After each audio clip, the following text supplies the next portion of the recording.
ইমাম মালিক রহমাতুল্লাহ আলাইহি হুজুর আমার নবীর মুহাব্বত করেছিলেন। চার ইমামের বড় ইমাম ইমামে আযম ইমাম মালিক রহমাতুল্লাহ আলাইহি হুজুর আমার আল্লাহর কাবা বাইতুল্লাহ শরীফ জিয়ারতের জন্য হুজুর যখন মক্কা শরীফে রওনা দিতেন, মক্কার জমিনে হুজুর যখন চলে যেতেন হজের কাজ আদায় করে, আল্লাহর নবী নূরের নবী রহমতের নবী হুজুরের মাজার মাকবেরা জিয়ারতের জন্য যখন আল্লাহর কাবা বাইতুল্লাহ শরীফ ছেড়ে দিয়ে হুজুর আমার মদিনার জন্য যখন রওনা দিতেন, মদিনার জমিনে পৌঁছে যাওয়ার বর্ডারের আগে চার ইমামের ইমাম মালিক রহমাতুল্লাহ আলাইহি হুজুর আমার নিজের জুতো খুলে নিতে। কি খুলতেন? জুতো খুলতেন। কোথায় গিয়ে খুলতেন? মদিনার বর্ডারে গিয়ে। ও মুসলমানেরা, আজ আমরা নবীর মুহাব্বত করে, নবীর মুহাব্বত কারা করেছিলেন? কিভাবে করেছিলেন? চার ইমামের এক ইমাম ইমাম মালিক রহমাতুল্লাহ আলাইহি হুজুর আমার মদিনার জমিনে যখন চলে যেতেন হুজুর নিজের জুতো দুটো খুলে নিতেন। এমন সময় ওনার সঙ্গী সাথীরা হুজুরকে জিজ্ঞাসা করতে লাগে, ও আমাদের ইমামে মালিক রহমাতুল্লাহ আলাইহি হুজুর আপনি কাবা বাইতুল্লাহ শরীফ হজের উদ্দেশ্যে আপনি এসে কাবা বাইতুল্লাহ শরীফ তওয়াফ করলেন, কাবা বাইতুল্লাহ শরীফ হজের কাজ সমাধা করে আপনি যখন আল্লাহর নবীর রওজা মোবারক জিয়ারত করার যখন মদিনার জমিনে আসলেন, মদিনার জমিনে এসে আপনার পায়ের জুতা কেন আপনি খুললেন? ওই সময় ইমামে মালিক রহমাতুল্লাহ আলাইহি বললেন, ও আমার সঙ্গী সাথীরা, আমি ইমামে মালিক, এই কারণে আমার পায়ের স্যান্ডেল টুকু, আমার পায়ের শু, আমার পায়ের জুতা, এই কারণে আমি ইমাম মালিক খুলে নেই। এই মদিনার জমিনে আমার রাসূল চলাফেরা করেছে, আমার রাসূল এই মদিনার জমিনে হেঁটে হেঁটে ঘুরেছে, মদিনার অলি গলিতে, মদিনার পাড়ায় পাড়ায়, মদিনার শহরে শহরে আল্লাহ রাসূল আমার ঘোরাফেরা করেছে। আমি ইমামে মালিক, আমার পা যদি আমি জানি না আমার রাসূলের পাক জমিনের কোন জায়গায় পড়েছে, আমার পাটুকু যদি আমার রাসূলের পায়ের উপরে যদি আমার জুতো পড়ে যায়, আমার নবীর সঙ্গে বিয়াদবি হয়ে যাবে।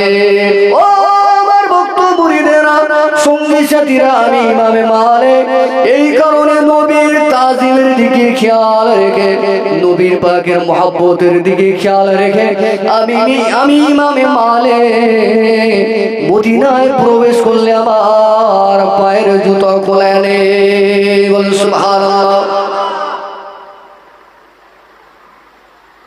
কতটুকু নবীকে না ভালোবাসলে, মুহাব্বত করলে পায়ের জুতো খুলে। মক্কা মদিনার জমিন এমন একটা জায়গা, যে জায়গাতে বর্তমান সময়ে খালি পায়ে ঘোরা যায় না, মরুভূমি এলাকা।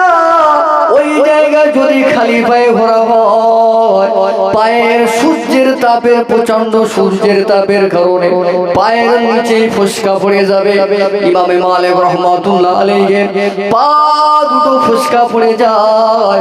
সঙ্গী সাথীরা বলে, হুজুর পা দুটো ফসকা পড়ে ফুটে বেরিয়ে যায়, ও ইমামে মালিক আপনি জুতা দুটো পরুন।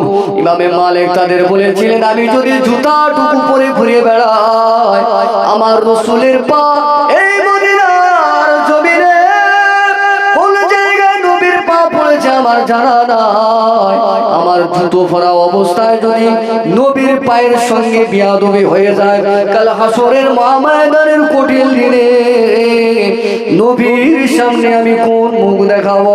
অতএব আমি ইমামে মালিক, আমার পাও যদি ঘা হয়ে যায় তাতে আমি রাজি, কিন্তু নবীর প্রতি মুহাব্বত, নবীর প্রতি সম্মান আমি ভুলতে পারবো না। আজ আমাদের ওই মহব্বত দেখাতে হবে না, নবীর মহব্বতে নামাজ হতে পেরেছি, সমাজ নামাজি বেড়েছে। ও আমার ভাইরা, ভুল আমার বুঝবেন না, এজন্য নবী বললেন, ও আমার সাহাবীরা, তুমি যত নামাজ পড়ো না কেন, তুমি যতই রোজা করো না কেন, তুমি যত হজ করো না কেন সাহাবারা, তোমার কলিজার ভিতরে যদি আমি রাসূলুল্লাহ আমার প্রেম ভালোবাসা না থাকে, আমি রাসূলুল্লাহ জানালাম তুমি মুমিন না।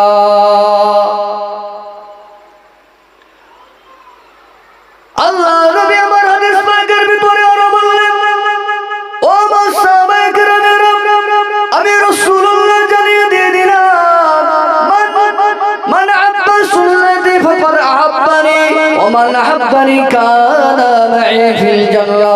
আল্লাহ নবী আমার হাদিস পাকের ভিতরে বললেন, ও সাহাবারা, যে ব্যক্তি আমি রাসূলুল্লাহ আমাকে ভালোবাসবে, আমার সুন্নাতকে মহব্বত করবে, আমি রাসূলুল্লাহ আমার প্রতিটা সুন্নাতের উপরে যে ব্যক্তি আমল করবে, আমি রাসূলুল্লাহ জানিয়ে দিয়ে দিলাম, কাল কিয়ামতের ময়দানের কঠিন হাসরের দিনে আমি রাসূল যে জান্নাতে থাকবো, যে জায়গায় থাকবো, আমার ভালোবেসে আমার সুন্নাত আদায়কারী ওই ব্যক্তি একই জান্নাতে পাশাপাশি থাকবো।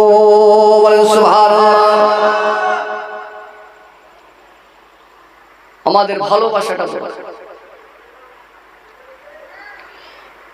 আল্লাহ নবীর কারা মহব্বত করেছিলেন, কিভাবে মহব্বত করেছিলেন, এই পৃথিবীর জমিনে আল্লাহর কোরআনুল কারীমের পরে সবথেকে একটা শ্রেষ্ঠ কিতাব হলো, যে কিতাবটার নাম হলো বুখারী শরীফ। নাম শুনেছেন? এই বুখারী শরীফের স্থান হলো কোরআনুল কারীমের পরে। এই বুখারী শরীফ যিনি লিখেছেন, ইমাম বুখারী রাহমাতুল্লাহ আলাইহি। হুজুর আমার দুনিয়ার জমিন থেকে যদি বিদায় নিয়ে চলে গেলেন, ইন্তেকাল হয়ে গেলেন, ইমাম বুখারী রাহমাতুল্লাহ আলাইহি হুজুরের লাশ মোবারকটা নিয়ে আপনার ইরাকের কবরস্থানে যখন দাফন করে দিয়ে, যে যার মতন তিলমুটি করে মাটি দিয়ে ইমাম বুখারী হুজুরের কবরে মাটি দিয়ে যে যার মতন বাড়ি চলে যায়। এইভাবে একদিন যায়, 2 দিন যায়, 3 দিন যায়, কয়েকদিন পরে দেখা যায় ওই কবরস্থান থেকে একটা খুশবু ভেসে আসে। এমন খুশবু ভেসে আসে, গ্রামের মানুষ, এলাকার মানুষেরা খুশবুর সন্ধান করতে লাগে, খুশবুটা কোথা থেকে পাওয়া যায়, খুঁজতে খুঁজতে তালাশ করতে করতে দেখা গেল ইমাম বুখারী যে কবরস্থানে হুজুর আমার শহীদ হয়েছে, ওই কবরস্থানে ইমাম বুখারী হুজুরের কবরের উপর থেকে ওই খুশবু ভেসে আসে। সুবহানাল্লাহ। আমাদের এলাকায় মানুষ মারা গেলে মানুষের কবর থেকে খুশবু পাওয়া যায়, যদি একটা পাওয়া যায়, কোন খুশবু উপরে যা গোলাপ পানিটা ছড়িয়ে দেয় ওইটা, তার 1 সপ্তাহ বা কিছুদিন পরে ওই কবরের ধারে বারে গেলে দেখবেন একটা পচা গন্ধ আসে। আর ইমাম বুখারী হুজুর ইন্তেকাল হয়ে গেছে, ওনার লাশ দাফনের পরে ওনার কবরের মাটি থেকে মিশকে আম্বারের মতন সুগন্ধি ভেসে আসছে। বল সুবহানাল্লাহ। এলাকার মানুষ এক পর্যায়ে ইমাম বুখারীর কবরের কাছে হাজির হয়ে যায়। এই খবরটা সেই জামানায় চারিদিকে ছড়িয়ে পড়লো।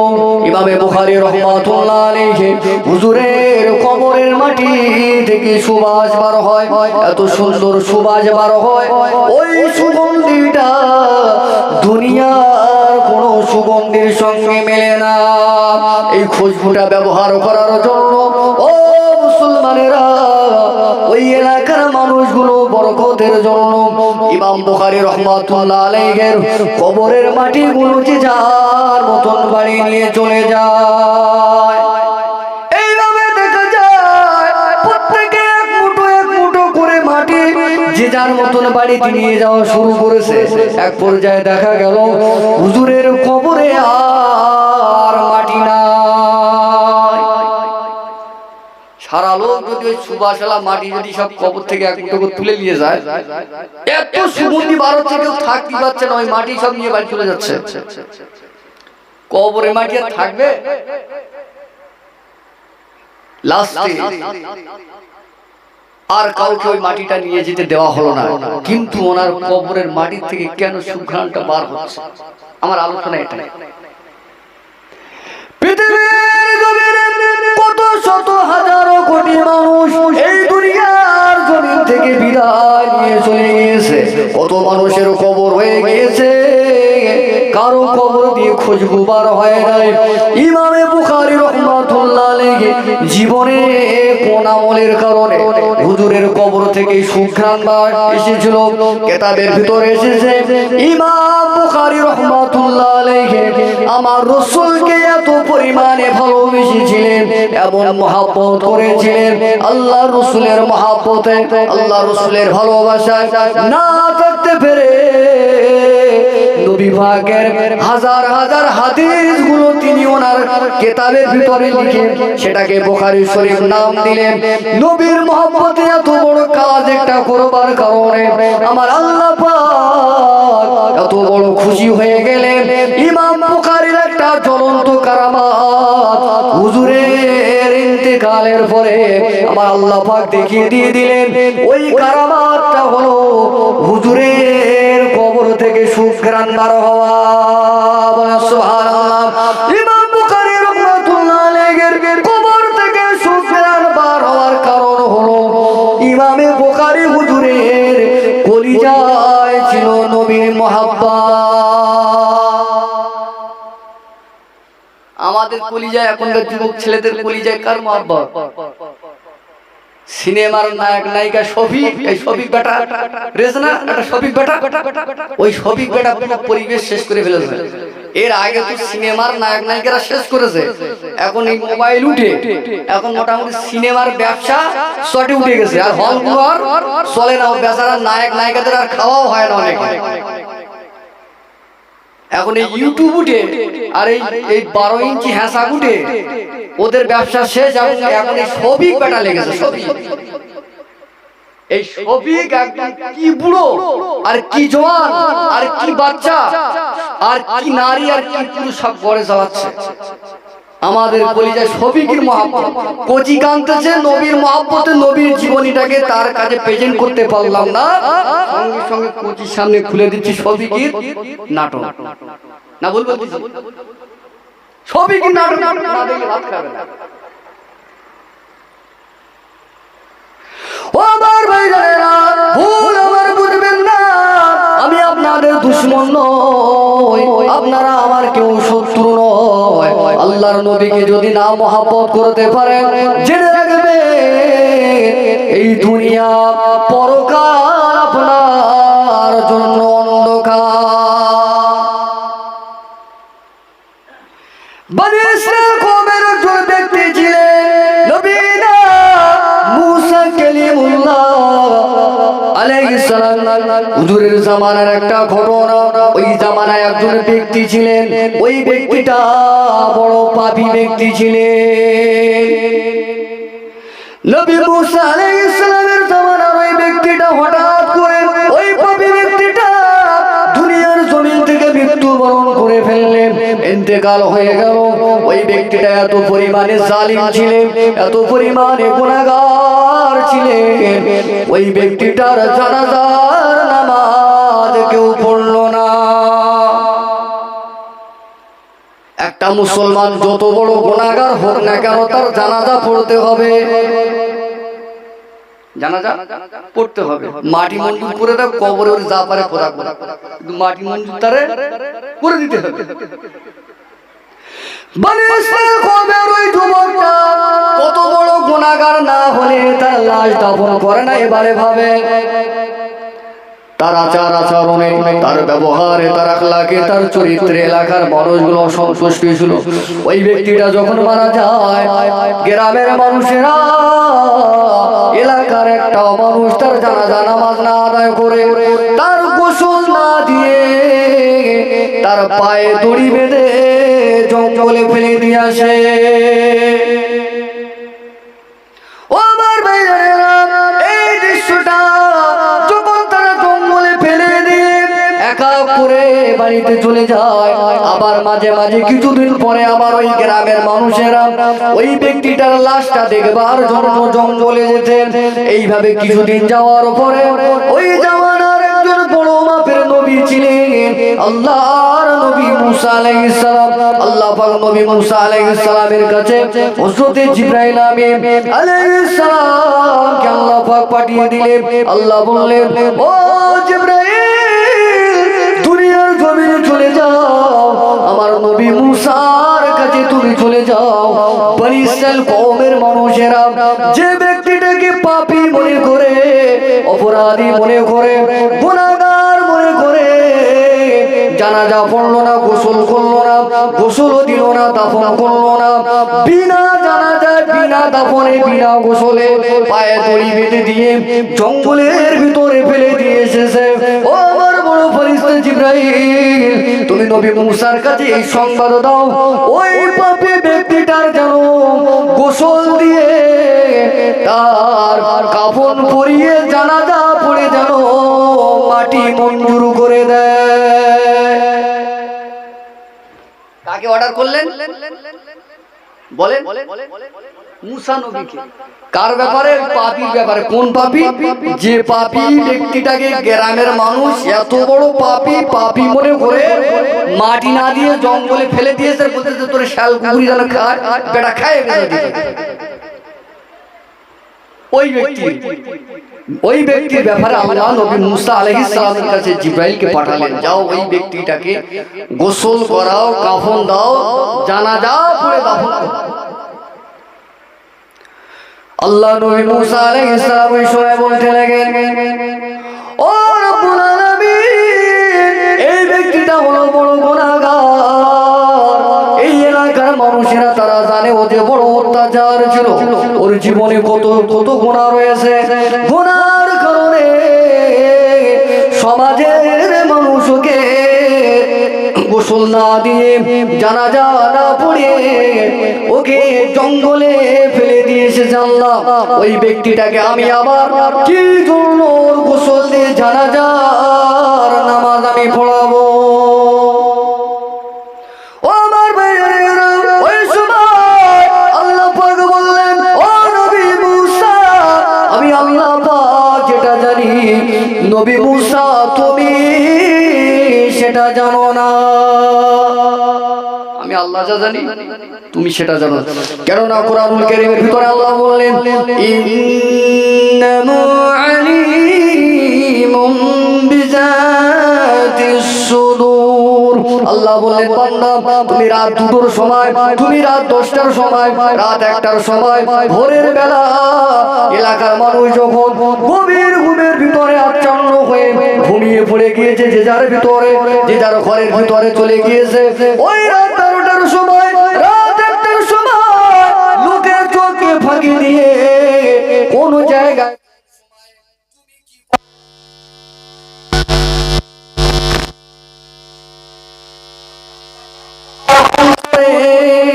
খবর আমি জানি। আমি হুজুর কি করি আর না করি, দুনিয়ার মানুষ, আমার স্ত্রী, আমার সন্তান, আমার মহব্বতের মানুষ কেউ না জানলো, জানলে কি আল্লাহ। নবী মুসাকে আল্লাহ বললেন, ও নবী মুসা রে, ওই ব্যক্তিটা দুনিয়ার জমিনে এমন একটা কাজ করেছে যে কাজের কারণে আমি আল্লাহ পাক তার উপরে রাজি হয়ে গিয়েছি। ও নবী মুসা, আমি আল্লাহ তোমাকে জানাবো, আগে তুমি তাকে গোসল দিয়ে তার জানাজার ব্যবস্থা করে দিয়ে দাফন করে দাও। আল্লাহ নবী মুসা আলাইহিস সালাতু ওয়াস সালাম আল্লাহ পাকের হুকুমে ওই ব্যক্তিটার গোসল দিয়ে জানাজা আদায় করে দাফন করে দিলেন। আল্লাহ নবী মুসা এবারে জিজ্ঞাসা করলেন, ও রব্বুল আলামিন, এই ব্যক্তিটা তো বড় গুনাহগার ছিল, জীবনে কি এমন আমল করেছে? আল্লাহ নবী মুসা জানতে চায়। ওই সময় আল্লাহ পাক বললেন, ও নবী মুসা, ওই ব্যক্তিটা রাস্তা দিয়ে যখন হেঁটে হেঁটে যায়, রাস্তা দিয়ে যখন হেঁটে হেঁটে যায়, ওর সামনে একটা তাওরাত কিতাবের একটা খণ্ডর পৃষ্ঠা ওর সামনে পড়েছিল। এই তাওরাত কিতাবটা হলো নবী মুসা কালিমুল্লাহ আলাইহিস সালামের উপরে আমার আল্লাহ নাযিল করেছিলেন। আমাদের নবীর উপরে আমাদের জন্য যে কিতাবটা দিয়েছিলেন, ওই কিতাবটার নাম কি? কোরআন শরীফ। এই কোরআনুল কারীম যেমন আমাদের কিতাব, নবী মুসা আলাইহিস সালামের জামানায় যে কিতাব আল্লাহ দিয়েছিলেন, ওই কিতাবটার নাম হলো তাওরাত কিতাব। ওই তাওরাত কিতাবের একটা পৃষ্ঠা ছিঁড়ে পড়েছিল রাস্তাতে। ওই গুনাহগার ব্যক্তিটা রাস্তা দিয়ে যখন হেঁটে হেঁটে যায়, ওই পৃষ্ঠাটা তার চোখের সামনে পড়ে যায়। আর ওই পৃষ্ঠার উপরে লেখা ছিল, আমার বন্ধু, আমার প্যারা নবী, আমার হাবিব, আমার বন্ধু, আখিরি জামানার নবী, নূর নবী, হাবিবুল্লাহ নবী মুহাম্মদের নাম লেখা ছিল। সুবহানাল্লাহ। ওই ব্যক্তিটা এই কাগজটাকে তুলে নিয়ে দেখলেন এতে মুহাম্মদুর রাসূলুল্লাহ সাল্লাল্লাহু আলাইহি ওয়াসাল্লামের নাম লেখা রয়েছে। ওই গুনাহগার ব্যক্তিটা আমার নবীর নাম, ওই কাগজটা তুলে নিয়ে আমার নবীর মহব্বতে, নবীর সম্মানে, নবীর ভালোবাসায় মুসলমান বনি ইসরাইল কওমের গুনাহগার ব্যক্তিটা ওই পৃষ্ঠাতে চুমা দিয়েছিল। আমার আল্লাহ পাক এই চুমাটা এত পরিমাণে কবুল করে নিয়েছে, আমার আল্লাহ এত ভালোবেসে ওই চুমাটা কবুল করে নিয়েছে। আল্লাহ বললেন, নবী মুসা রে, ওকে সবাই গুনাহগার ভাবতে পারে, ওর ওই গোপন কাজটা, ওই গোপন আমলটা পৃথিবীর কেউ জানে না। ওর ওই আমার নবীর নামে চুমা দেওয়ার ইতিহাস ঘটনা কেউ জানে না, আমি আল্লাহ ছাড়া আর কেউ জানে না। আমার নবীর মহব্বতে ওই তাওরাত কিতাবের পৃষ্ঠাতে চুমা দেওয়ার কারণে আমি আল্লাহ ওই গুনাহগারের জীবনের গুনাহ সব মাফ করে দিয়েছি। বলেন সুবহানাল্লাহ। আরো জোরে বলেন সুবহানাল্লাহ। বোঝাতে পারছি কিছু? একটা গুনাহগার ব্যক্তি নবীর নামে চুমা দেওয়ার কারণে কি হচ্ছে? জীবনের গুনাহ মাফ। তাও এই নবীর উম্মত না, আমাদের নবীর উম্মত না, অন্য নবীর উম্মত। কোন নবীর উম্মত? মুসা আলাইহিস সালাম, মুসা নবীর উম্মত। বোঝা যাচ্ছে? ও আমার ভাইরা, আমার বলা উদ্দেশ্য এটাই, নবী মুসা আলাইহিস সালামের জামানায় তার উম্মত যদি আমার নবীর নামে যদি চুমা দেওয়ার কারণে যাকে সমাজের মানুষেরা বড় গুনাহগার বলে জানতো, ওই ব্যক্তির জীবনের গুনাহ যদি মাফ হয়ে যায়, আমার নবীর মহব্বত যদি আমাদের কলিজায় থাকে, তাহলে আল্লাহ আমাদের কি করবেন এবারে ভাবা দরকার আপনার।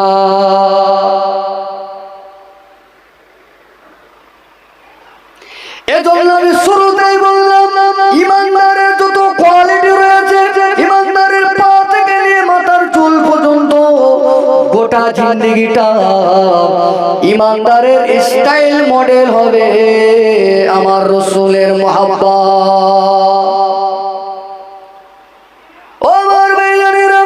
এবারে আসেন, মহব্বত নবীকে কেন করবেন, কি কারণে নবীর মহব্বত করার দরকার আমাদের? দুনিয়ার জমিনে এত লোক থাকতে কেন নবীকে মহব্বত করবো? আল্লাহ কোরআনুল কারীমের ভিতরে বললেন, বিসমিল্লাহির রহমানির রহিম, কুল ইন কুনতুম তুহিব্বুনাল্লাহ ফাত্তাবিউনি ইউহিব্বুকুমুল্লাহ।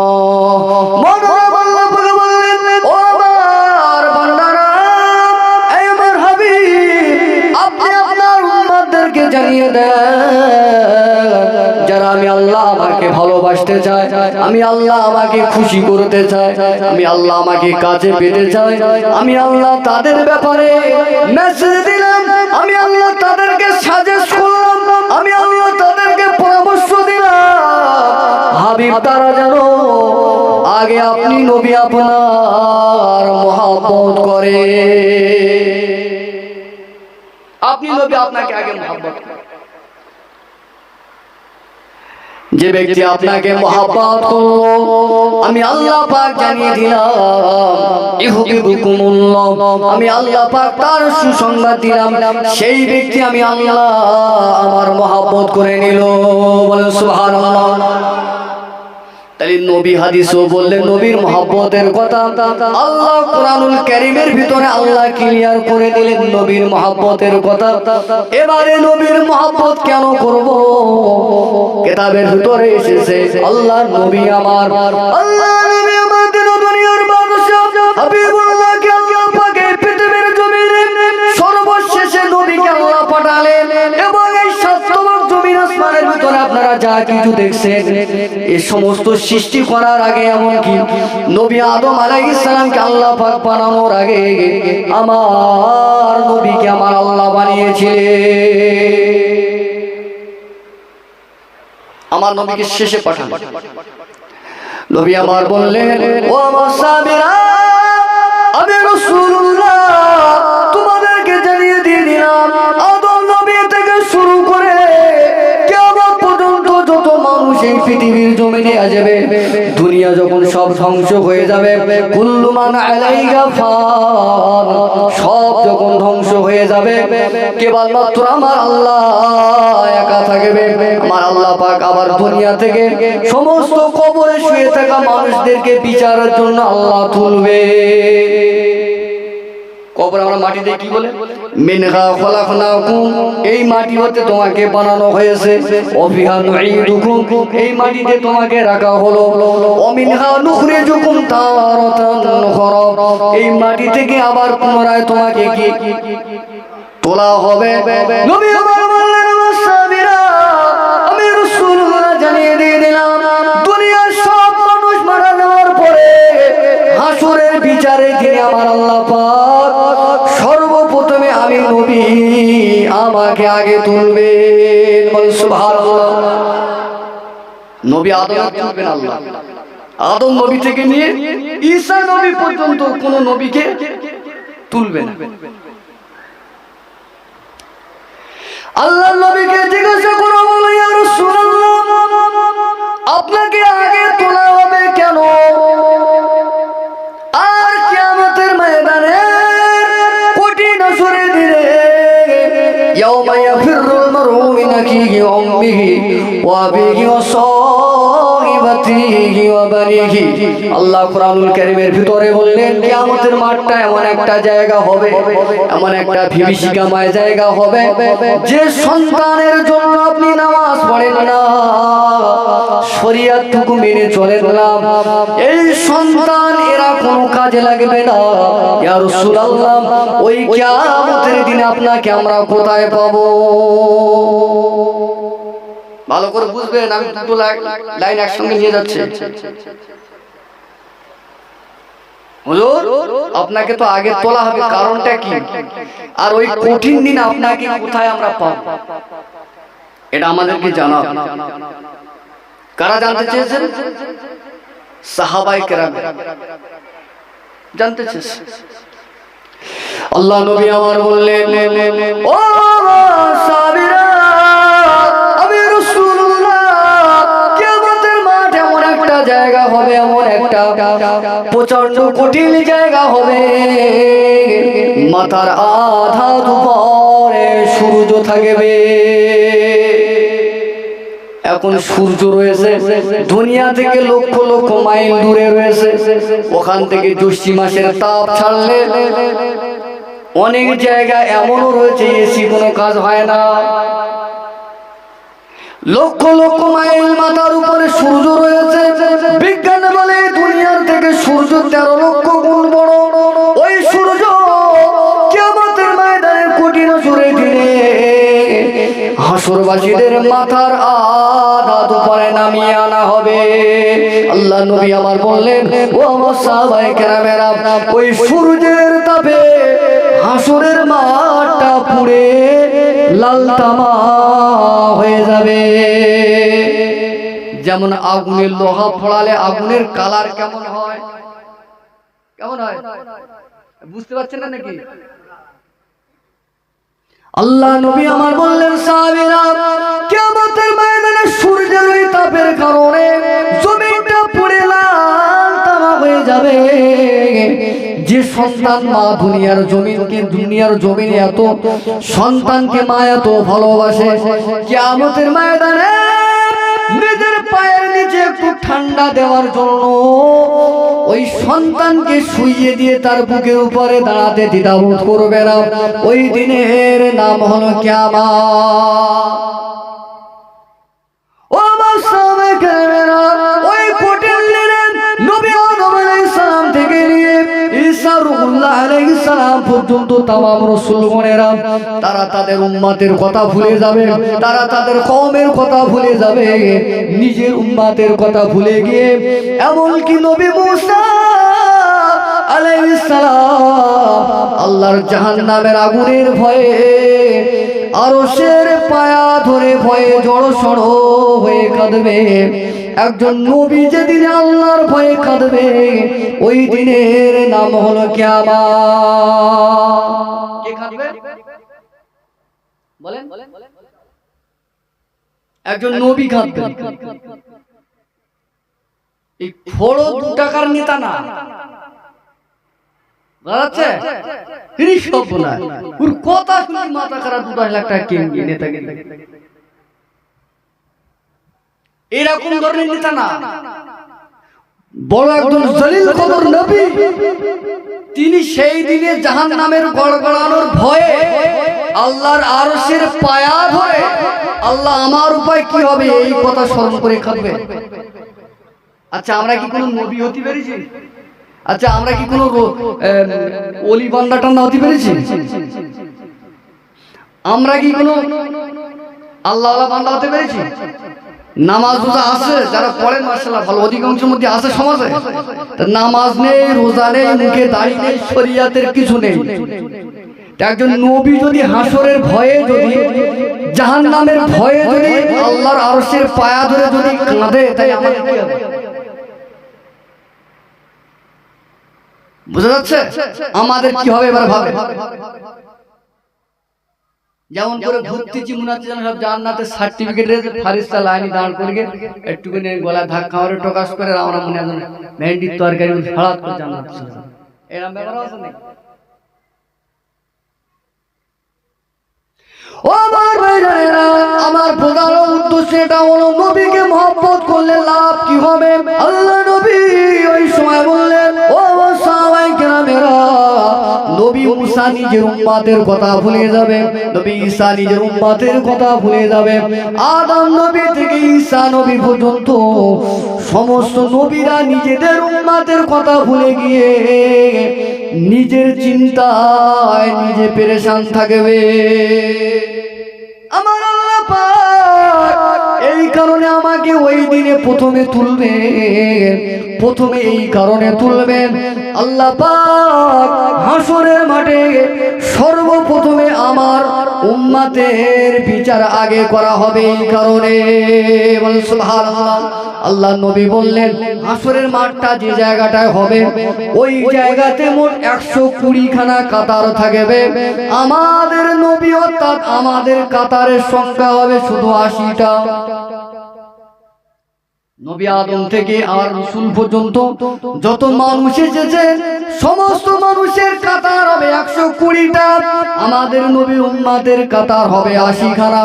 আল্লাহ নবী বললেন, ও আমার সাহাবায়ে কেরামেরা, আমি রাসূলুল্লাহ জানিয়ে দিয়ে দিলাম। আল্লাহ কোরআনুল কারীমের ভিতরে বললেন, ফামান ইয়ামাল মিসকালা যাররাতিন খায়রান ইয়ারা ওয়া মান ইয়ামাল মিসকালা যাররাতিন শাররান ইয়ারা।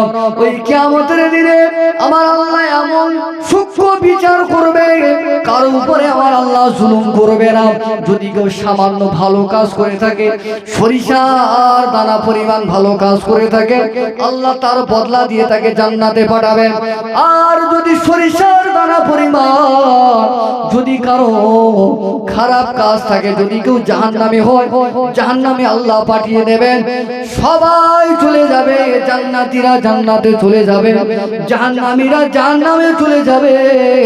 আল্লাহ নবী বললেন, এমন সময় আল্লাহ পাক জিবরাইলকে আল্লাহ পাক খোঁজ করবেন, এই আমার জিবরাইল ফেরেশতা, আমার হাবিব জান্নাতে আছে কি দেখে আসো। জিবরাইল ফেরেশতা আল্লাহর হুকুমে জান্নাতে চলে যাবে।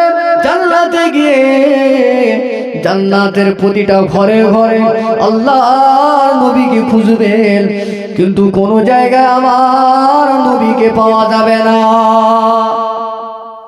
জিবরাইল এমন সময় আল্লাহর দরবারে ফিরে আসবেন, ও রব্বুল আলামিন, আপনার হাবিবকে আমি জান্নাতের ভিতরে তন্ন তন্ন করে খুঁজলাম, কোন জায়গায় আপনার হাবিবকে পাওয়া গেল না। আল্লাহ পাক বলবেন, ও জিবরাইল, আবার তুমি ভালো করে গিয়ে দেখো। জিবরাইল আলাইহিস সালাম আবার জান্নাতটাকে ভালো করে তালাশ করে খুঁজবেন আমাদের নবীকে, জান্নাতের কোন জায়গায় নবীকে পাওয়া যাবে না। আবার জিবরাইল ফেরেশতা চলে আসবেন, ও রব্বুল আলামিন, যে নবীর দ্বারা আপনি জান্নাত উদ্বোধন করলেন, ওই নবীকে তো জান্নাতের কোন জায়গায় পাওয়া যায় না। আল্লাহ পাক বলবেন, ও আমার জিবরাইল, যাও যাও যাও, হাসরের মাঠে চলে যাও, হাসরের মাঠে আমার নবীকে খুঁজে পাওয়া যায় কি দেখো। জিবরাইল ফেরেশতা হাসরের মাঠে চলে যাবে, হাসরের মাঠ তন্ন তন্ন করে খুঁজবেন, আমাদের নবীকে কিন্তু কোনো জায়গায় পাওয়া যাবে না। এমন সময় জিবরাইল ফেরেশতা খুঁজতে খুঁজতে একটা জায়গায় চলে যাবে, দূর থেকে দেখতে পাবেন আমার নবী ওই হাসরের মাঠে এক জায়গা রয়েছে। নবী আমার সাজদারত অবস্থায়, কান্না থাকা অবস্থায় জিবরাইল আমার নবীকে খুঁজে পাবে, আমার নবীকে খুঁজে পাবে। খুঁজে পাওয়ার পরে উনি আমার রাসূলকে কিছু বলবেন না, তিনি বলবেন, আল্লাহ আল্লাহর কাছে আগে সংবাদটা দিয়ে আসছি যে আল্লাহ আপনার হাবিবকে আমি খুঁজে পেয়েছি। তিনি আল্লাহ পাকের কাছে গিয়ে বললেন যে আল্লাহ, আপনার হাবিবকে তো জান্নাতে কোনো জায়গায় খুঁজে পেলাম না, সারা জায়গা তন্ন তন্ন করে খুঁজলাম, আপনার নবীকে আপনার রাসূলকে তো খুঁজে পাওয়া গেল না, কিন্তু ওই হাসরের মাঠে একটা জায়গা রয়েছে যেটাকে বলা হয় মাকামে মাহমুদ। মাকামে মাহমুদ এইটা পৃথিবীর আর কোনো নবীকে দেওয়া হয়নি, কেবলমাত্র এই সম্মানের অধিকারী অধিষ্ঠিত করা হয়েছে আমাদের নবীকে। একবার জোরে বলুন সুবহানাল্লাহ। আমাদের নবীকে সম্মান দেওয়া হয়েছে। এই মাকামে মাহমুদটা কি? আল্লাহ পাকের দরবারে নবী আদম আলাইহিস সালাম থেকে নিয়ে ঈসা নবী পর্যন্ত প্রত্যেকটা নবী রাসূল আল্লাহর দরবারে দোয়া চেয়ে নিয়েছেন দুনিয়ার জমিনে। আমার আল্লাহ পাক আমার নবীকে বলবেন, এই আমার হাবিব রে, আপনি নবী, আপনি আমার প্যারা বন্ধু, এই আমার হাবিব, আমি আল্লাহ আপনাকে না বানাতে কিছু বানাতাম না হাবিব, এই দুনিয়ার জমিনে আপনি কি চান বলেন? আল্লাহ নবী বললেন, ও রব্বুল আলামিন, আমি আপনার বন্ধু, আপনার নবী, দুনিয়ার জমিনে আমি কিছু চাই না, আমার এই চাওয়া পাওয়াটা আপনার কাছে আমি জমা রেখে দিলাম, অর্থাৎ কিয়ামতের ময়দানে আমার নবী সেই চাওয়াটা চাইবেন যে জায়গায়, সেই জায়গাটার নাম হলো মাকামে মাহমুদ, অর্থাৎ প্রশংসা করার জায়গা। আর ওই প্রশংসার জায়গায় আমার নবী যখন আমার আল্লাহর দরবারে যে দোয়াটা চাইবে, আমার আল্লাহ পাক সঙ্গে সঙ্গে সেই দোয়া কবুল করে নেবেন। বলেন সুবহানাল্লাহ। নবীকে জান্নাতে পাওয়া যাবে না, পাওয়া যাবে কোন জায়গায়? ওই জায়গায় যে জায়গায় দোয়া চাইলে কবুল হবে, আর ওই জায়গায় যাওয়ার সুযোগ আর কারো থাকবে না আমার নবী ছাড়া। বলেন সুবহানাল্লাহ। নবী আমার সেই জায়গাতে যাবে, কাঁদবে, জিবরাইল ফেরেশতা চলে আসবে, ইয়া রাসূলুল্লাহ, ইয়া হাবিবাল্লাহ, আপনি মাথা তোলেন, আপনি কাঁদছেন কেন আজকে দিনে? জিবরাইল ফেরেশতা বলবেন, ইয়া রাসূল, জিবরাইল ফেরেশতার প্রশ্নের জবাবে আল্লাহ রাসূল বলেন, ও ভাই জিবরাইল, আমি কি করে মাথা তুলি? এখনো পর্যন্ত তো আমার অনেক গুনাহগার উম্মত জাহান্নামে রয়েছে, আমার অনেক গুনাহগার উম্মত তারা এখনো জাহান্নামে রয়েছে, তাদেরকে না মাফ করা পর্যন্ত আমি হাবিব, আমি নবী এই সিজদার জায়গা থেকে মাথা তুলব না। জোরে বলেন সুবহানাল্লাহ। কোন দিনে নবী এই কথা ভাববেন? যেদিনে নবীরা পর্যন্ত আরশের পায়া ভয়ে জড়সড় হয়ে থাকবেন, সেই দিনে আমাদের নবী আমাদের কথা স্মরণ করে আল্লাহর কাছে কাঁদবেন। আর সেই নবীকে ভুলে যাচ্ছি কারা? আমরা।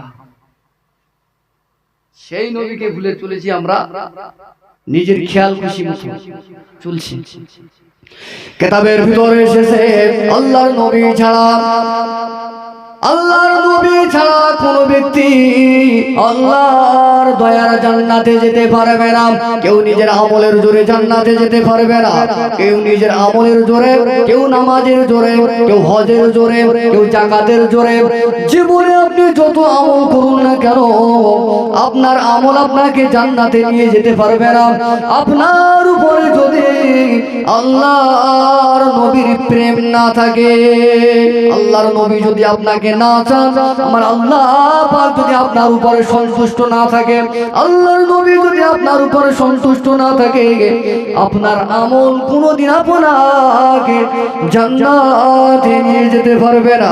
আল্লাহর নবী মুসা আলাইহিস সালাম এমন সময় আল্লাহর দরবারে যখন কাঁদবেন, ওই সময় আল্লাহর নবী আমার আল্লাহর কাছে দোয়া করবেন, ও রব্বুল আলামিন, আমি মুহাম্মদ সাল্লাল্লাহু আলাইহি ওয়াসাল্লাম, আল্লাহ গো, দুনিয়ার জমিন আপনি আমাকে চাইতে বলেছিলেন, আপনি তো বলেছিলেন আরবের উট পাহাড়টা সোনায় করে দেব। আমি মুহাম্মদ, আমি সে দোয়া চাইনি, আমি সোনা নেইনি। দুনিয়ার জমিনে আমি সুখ চাইনি, আমি নবী দুনিয়ার জমিনে গরিবী জিন্দেগি পছন্দ করে নিয়েছি। আল্লাহ গো, আমি দুনিয়ার জমিনে সুখ নেইনি। আজ আমার কোটি কোটি উম্মতের মধ্যে যারা এখনো জাহান্নামে রয়েছে, রব্বুল আলামিন ওই গুনাহগারদের আপনি মাফ যতক্ষণ পর্যন্ত না করবেন, আমি মুহাম্মদুর রাসূলুল্লাহ সিজদা থেকে মাথা তুলব না। বলুন সুবহানাল্লাহ। আল্লাহ নবী আমার এমন সময় এইভাবে কাঁদতে থাকবেন, আল্লাহ বলবেন, হে আমার হাবিব, আপনি মাথা তুলুন, আপনি কাঁদবেন না গো হাবিব, আপনার কান্না আমি আল্লাহ সহ্য করতে পারি না। হাবিব, আপনি আজকে যাকে ধরে জান্নাতে নিয়ে যাবে, আমি আল্লাহ পাক তাকে আপনার সঙ্গে দয়ার জান্নাতে পাঠিয়ে দেব। বলেন সুবহানাল্লাহ। নবী যাকে মনে করবেন ধরে ধরে দয়ার জান্নাতে নিয়ে যাবে। আজ আমরা টাকার পিছনে দৌড়াচ্ছি, আজ আমরা গাড়ির পিছনে দৌড়াচ্ছি। দৌড়ান, অসুবিধা নেই, সংসার করুন, অসুবিধা নেই। দুতলা বাড়ি, 4 চাকা গাড়ি, air condition, AC, Italian, Paris putty, Asian রং, এসব আপনি করুন, আপনার কোনো অসুবিধা নাই। কিন্তু নবীকে ভুলে না, আল্লাহকে ভুলে নয়, দ্বীনকে ভুলে নয়, শরিয়ত ভুলে নয়, নামাজ ভুলে নয়, রোজা ভুলে নয়। আপনি জানবেন যাদের জন্য মসজিদে আজান হয়ে যাওয়ার পরেও আপনি নামাজ পড়ছেন না, আপনার মাথার উপর দিয়ে কত শত নামাজের রক্ত চলে গেল, আপনি নামাজকে অ্যাভয়েড করে মসজিদের পাশ দিয়ে চলে যাচ্ছেন, হোঁচট লেগে পড়ে যাচ্ছেন, তো দক্ষিণমুখী হচ্ছেন, পশ্চিমমুখী হচ্ছেন না। জানবেন এই সন্তান, এই বিবি, আপনি যখন মারা যাবেন কেউ আপনার কাজে লাগবে না, কেউ কাজে লাগবে না। আরে তো কাজে লাগাও তো দূরের কথা, যে বিবির জন্য আপনি এত খাটা খাটছেন, সন্তানের জন্য এত মানে আপনি খাটছেন, এই বিবি, এই সন্তান যদি আপনার কাছে এককালীন 2000 টাকা চায়, মনে করেন সেই মুহূর্তে আপনার কাছে পয়সা নেই, আপনি যদি ওই মুহূর্তে বিবির হাতে, সন্তানের হাতে 2000 টাকা তুলে যদি না দিতে পারে, আপনার বিবি কি বলবে? সারা জীবন আমাদের জন্য কি করছো, কি করেছো সারা জীবন আমাদের জন্য? অথচ ওই বিবির জন্য, অথচ ওই সন্তানের জন্য আপনি 40 বছর মেহনত করলেন, মাথার ঘাম পায়ে ফেললেন, এককালীন 2000 টাকা চেয়ে দিতে পারলেন না বলে আপনার 40 বছরের মেহনত কিসে 1 সেকেন্ডে? কি করবি সারা জীবন আমাদের জন্য শেষ, এখানেই তো শেষ হচ্ছে, তোকে কি হবে? একটু দরুদ শরীফ পড়ি, আল্লাহুম্মা সাল্লি আলা সাইয়্যিদিনা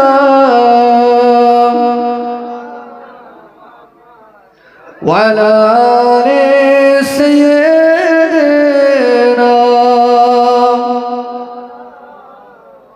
আল্লাহুম্মা সাল্লি আলা সাইয়্যিদিনা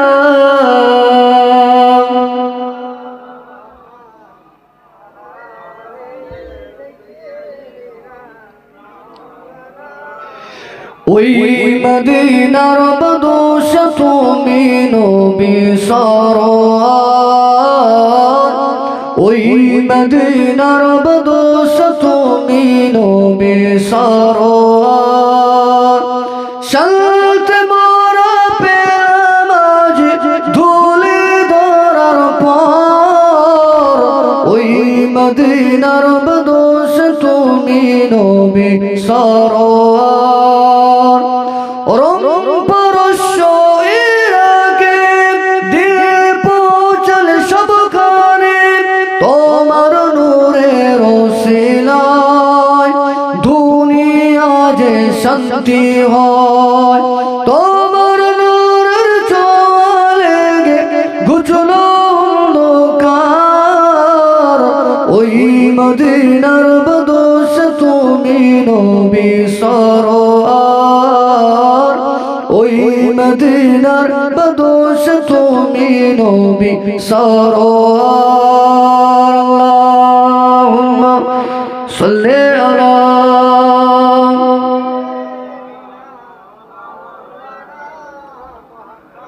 ওয়া আলা আলি সাইয়্যিদিনা। আমার বাবাজি ভাইজান 2 নাম্বার আয়াতুল কারিমা তেলাওয়াত করেছে। وما أرسلناك إلا رحمة للعالمين। মনোরম আল্লাহ পাক পবিত্র কোরআনুল কারীমের ভিতরে এই আয়াতুল কারীমার মধ্যে বললেন, হে আমার হাবিব, হে আমার নবী, আমি আল্লাহ পাক গোটা জগৎবাসীর জন্য আমি আল্লাহ রহমত স্বরূপ আপনাকে পাঠালাম। বলেন সুবহানাল্লাহ। রহমত স্বরূপ পাঠালাম, দয়ার সাগর করে পাঠালাম। কেমন দয়ার সাগর করে পাঠালাম? কে সেই ব্যক্তিটা? কেন তিনি এত দয়ালু? কি এমন কাজ করেছেন যে তার ভিতরে এত দয়া? ওমর ভাইয়ের পবিত্র কোরআনুল কারীমের মধ্যে আমার আল্লাহ বললেন, ইন্নাকা লাআলা খুলুকিন আযীম। আল্লাহ পাক বললেন, আমার বান্দারা, দুনিয়ার জমিনে যদি তোমরা নিজেদের ক্যারেক্টার, নিজেদের চরিত্রটাকে যদি ভালো করতে চাও, আমার হাবিবের চরিত্রটা তোমরা ফলো করো।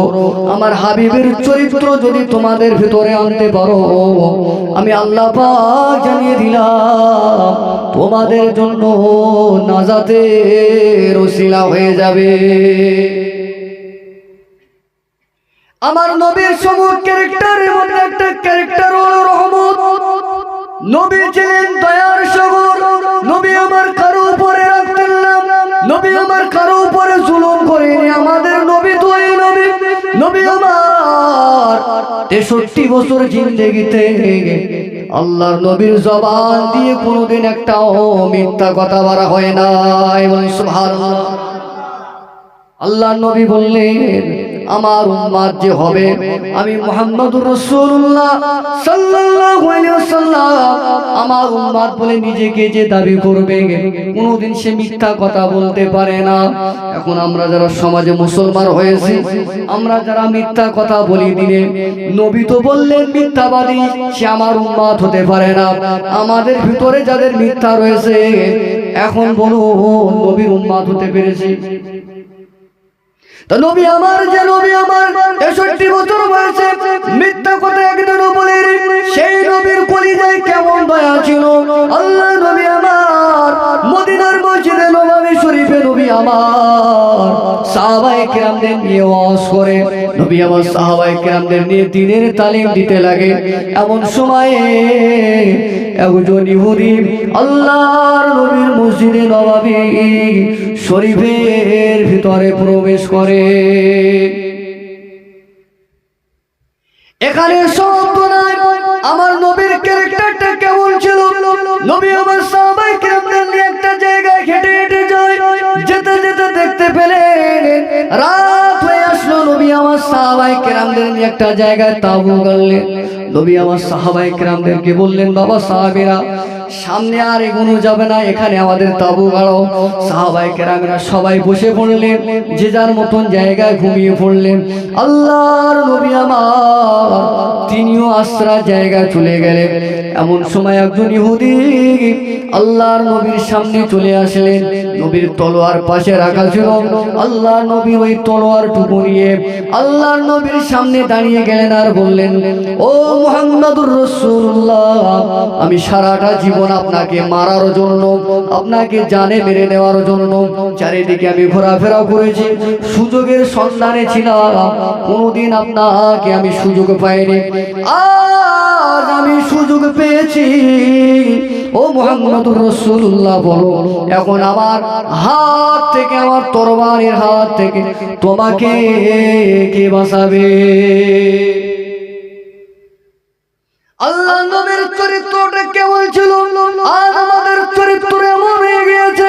আমাদের আখলাকে, বাপের আখলাকে বেটা খুশি নয়, মায়ের আচরণে ছেলে খুশিতে নয়। আজ আমাদের একই উপায়ের আচার আচরণের কারণে ভাইয়ে ভাইয়ে হয় না, আমাদের গ্রামবাসীর সঙ্গে হয় না। অথচ আল্লাহর নবীর আখলাকটা কেমন দেখেন।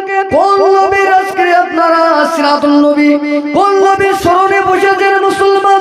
আমার নবীর চরিত্র কেমন ছিল? ইহুদি যখন নবীকে বললেন, মুহাম্মাদুর রাসূলুল্লাহ রে, কে তোমাকে আজ আমার হাত থেকে, আমার তলোয়ার থেকে বাঁচাবে? আল্লাহ নবী ওই সময় বললেন, ও ভাই ইহুদি রে, আমাকে বাঁচাবে আমার আল্লাহ। বলেন সুবহানাল্লাহ। মুসলমান কাকে ভয় করবে? কাকে? আল্লাহ। কাকে ভয় করবে? কিন্তু আমাদের আজকে ভয় করি কার? আমরা যুবক ছেলেরা যখন রাস্তা দিয়ে যায়, রাস্তা যদি পুলিশ থাকে, মাথায় হেলমেট না থাকে, পুলিশের ভয়, ব্যাগ রাস্তা মারে, ব্যাগ গিয়ার মারে। মা বোনেরা বাড়িতে টাকা পয়সা রেখে দিয়েছে যে জায়গায়, সেই জায়গাতে চোরের ভয়ে তালা লাগাচ্ছে, কলপসের গেটেতে তালা লাগানো হচ্ছে, ঘরের ভিতরে R15 বাইক আছে, সেটা যদি চুরি না হয়ে যায়, চোরের ভয়ে। এখন বলেন, এই যে চোরের ভয়, পুলিশের ভয়, সব ভয় যদি এক জায়গায় করা হয়, আর আমরা যে কোয়ালিটির আল্লাহর ভয় করি, সেই কোয়ালিটির ভয়কে যদি আর এক পাল্লায় রাখা হয়, আল্লাহর ভয় ভারী হবে না চোরের ভয় ভারী হবে? চোরের ভয় ভালো হবে, বেশি হবে চোরের ভয়। চোর ইসলাম তো ইসলামের নাম, ইসলামে আমাদেরকে শিখিয়েছে এই পৃথিবীর জমিনে কোনো মানুষের ভয় করা যাবে না। এই পৃথিবীর জমিনে কোনো মানুষের কাছে নিজের মাথা নত করা যাবে না। আল্লাহ পাক বললেন, বান্দা মাথা এক জায়গায় নিচু করবি, এক জায়গায় ছোট হবি, সেটা হলো আমি আল্লাহ আমার কাছে। বল সুবহানাল্লাহ। তোরা যত বেশি বেশি আমি আল্লাহ আমার কাছে মাথা নিচু করবি, আমি আল্লাহ তোদের সম্মান আর মাথা তত বাড়িয়ে দেব। আমরা গ্রামের মানুষের কাছে, প্রভাবশালী মানুষের কাছে মাথা আট করতেছি আমরা। ইসলামের এই নীতির উপরে যদি আপনি থাকেন, আল্লাহর রাসূলের চরিত্রটা যদি আপনার ভিতরে থাকে, ইসলাম জাহানের দ্বিতীয় খলিফা হযরত ওমর ফারুক রাদিয়াল্লাহু তাআলা আনহু, হুজুর আমার আল্লাহর রাসূলকে মহব্বত করেছিলেন, আল্লাহর রাসূলের আদর্শ তিনি নিয়েছিলেন। এখনকার আমাদের আদর্শ আর নবীর আদর্শ সাহাবীরা নিয়েছিলেন কেমন আদর্শ, প্রসঙ্গটা মনে আসলো তাই এখানে এটা শুরু করলাম।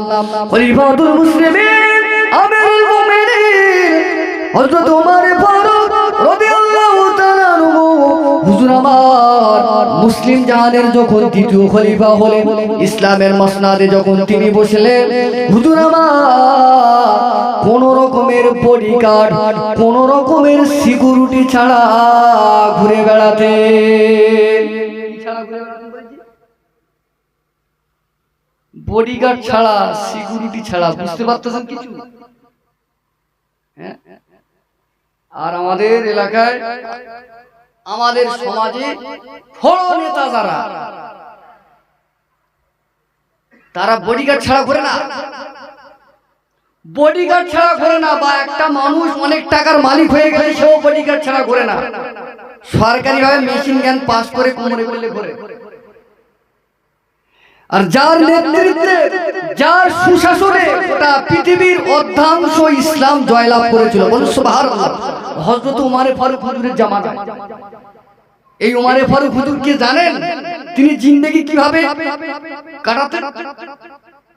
অবাক হয়ে যাবেন, ইসলাম কার না। ওমর ফারুক হুজুর আমার প্রত্যেকটা ওয়াজ আমি লাস্টে এসে সব কটার সমাধান করে দেব, শুধু শুনে যান। ওমর ফারুক হুজুর আমার ইসলামের মসনদে যখন সিংহাসনের উপরে বসে গেলেন, হুজুরের দরবারে একদিন রাতের বেলা হুজুরের কিছু আত্মীয় স্বজন হুজুরের বাড়িতে আসলেন একটা কাজের জন্য, একটা চাকরির জন্য। হুজুরের আত্মীয় হুজুরের বাড়ি আসে। এমন সময় হযরত ওমর ফারুক হুজুর আমার সরকারি আলো জ্বালিয়ে সরকারি কাজ করেছিলেন। ঠিক এমন সময় ওই আত্মীয় যারা চাকরির জন্য হুজুরের বাড়িতে এসেছিলেন, হুজুরের সামনে ওই টাইমে হাজির। যখন হুজুরের বাড়ির সামনে, হুজুরের সামনে চলে আসলো, হুজুর আমার সরকারি আলোটা বন্ধ করে দিলেন।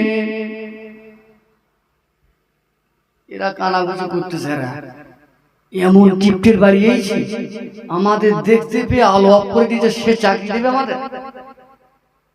ধারণা ভাবে, আরে আপনারা যদি কেউ আমার বাড়ি যান আর আমি দেখতে পেয়ে বাইরের লাইট অফ যদি করে দেয়, কি ভাববে? এরা কোন মনীষার বাড়ি এর ভিডিও তুলে রে সারা জীবন আমাদের ওখানে গিয়ে খেয়েছে আর পেটের বাড়ির ধারে আজকে নিয়েছে, আমাদের দিকে আলো অফ করতেছে। এরা ভাববেন তো। হযরত ওমর ফারুক হুজুর আমার যখন আলোটুকু অফ করে দিলেন, ওই সময় ওনার আত্মীয় স্বজনেরা দাঁড়িয়ে দাঁড়িয়ে চিন্তায় পড়ে গেলেন। এমন সময় হুজুর আমার ঘরের ভিতরে গিয়ে অন্য আর একটা লণ্ঠন জ্বালিয়ে তাদের সামনে আসে। এরা এবারে জিজ্ঞাসা করলেন, ও খলিফাতুল মুসলিমিন হযরত ওমর ফারুক হুজুর আমার, আপনি কেন প্রথম আলোটা নিভিয়ে দিয়ে দ্বিতীয় আলো আবার ঘরে থেকে জ্বালিয়ে এনেছেন? ওই সময় ওমর ফারুক বললেন, ও নবীর সাহাবারা, তোমরা কি নবীর হাদিস পড়ো নাই? নবীর থেকে তোমরা কি আদর্শ কোনে নিতে পারো রে? আমি এই যে সময় বসে আমি কাজ করেছিলাম, ওই কাজটা হলো সরকারি কাজ আমি করছিলাম। সরকারি কাজ যখন আমি করি, সরকারি খরচের আলো জ্বালিয়ে আমি কাজ করেছিলাম। এখন তোমরা আমার কাছে এসেছো, আমার আত্মীয় স্বজন, তোমাদের প্রয়োজনের জন্য, এটা আমার পার্সোনাল প্রয়োজন। আর এই পার্সোনাল প্রয়োজনের জন্য সরকারের আলো জ্বালিয়ে আমি কথা বলবো না। বলে সুবহানাল্লাহ। কি ভয় বলে, কি নবীর মহব্বত বলে। শুধু নবীর মহব্বত মানে ইয়া নবী সালামুন আলাইকা এটা না, দাঁড়িয়ে দাঁড়িয়ে কিয়াম পড়ার নাম শুধু এটার নাম নবীর মহব্বত বলে না। ও নবীর সাহাবীরা, তোমরা যেহেতু আমার কাছে এসেছো, তোমরা আমার পার্সোনাল সেলিব্রিটি, আমার বন্ধু। আজকে যদি তোমাদের সামনে যদি আমি সরকারের আলো জ্বালিয়ে যদি আমি আমার পার্সোনাল প্রয়োজনটুকু মিটাই, কাল কিয়ামতের ময়দানে মাশরে কঠিন দিনে আল্লাহ যদি আমাকে ধরে, ও ওমর ফারুক কাল আজকের তোমাকে হিসাব দেওয়া লাগবে। তোমার বাড়িতে তোমার আত্মীয় স্বজনেরা চাকরির জন্য তোমার কাছে গিয়েছিল, তুমি ওই সময়ে সরকারি জনগণের টাকার পয়সার আলো জ্বালিয়ে তুমি কথা বলেছো, ওই যে বেকার খরচ করেছো, সরকারের জনগণের মাল তুমি মেরে খেয়েছো।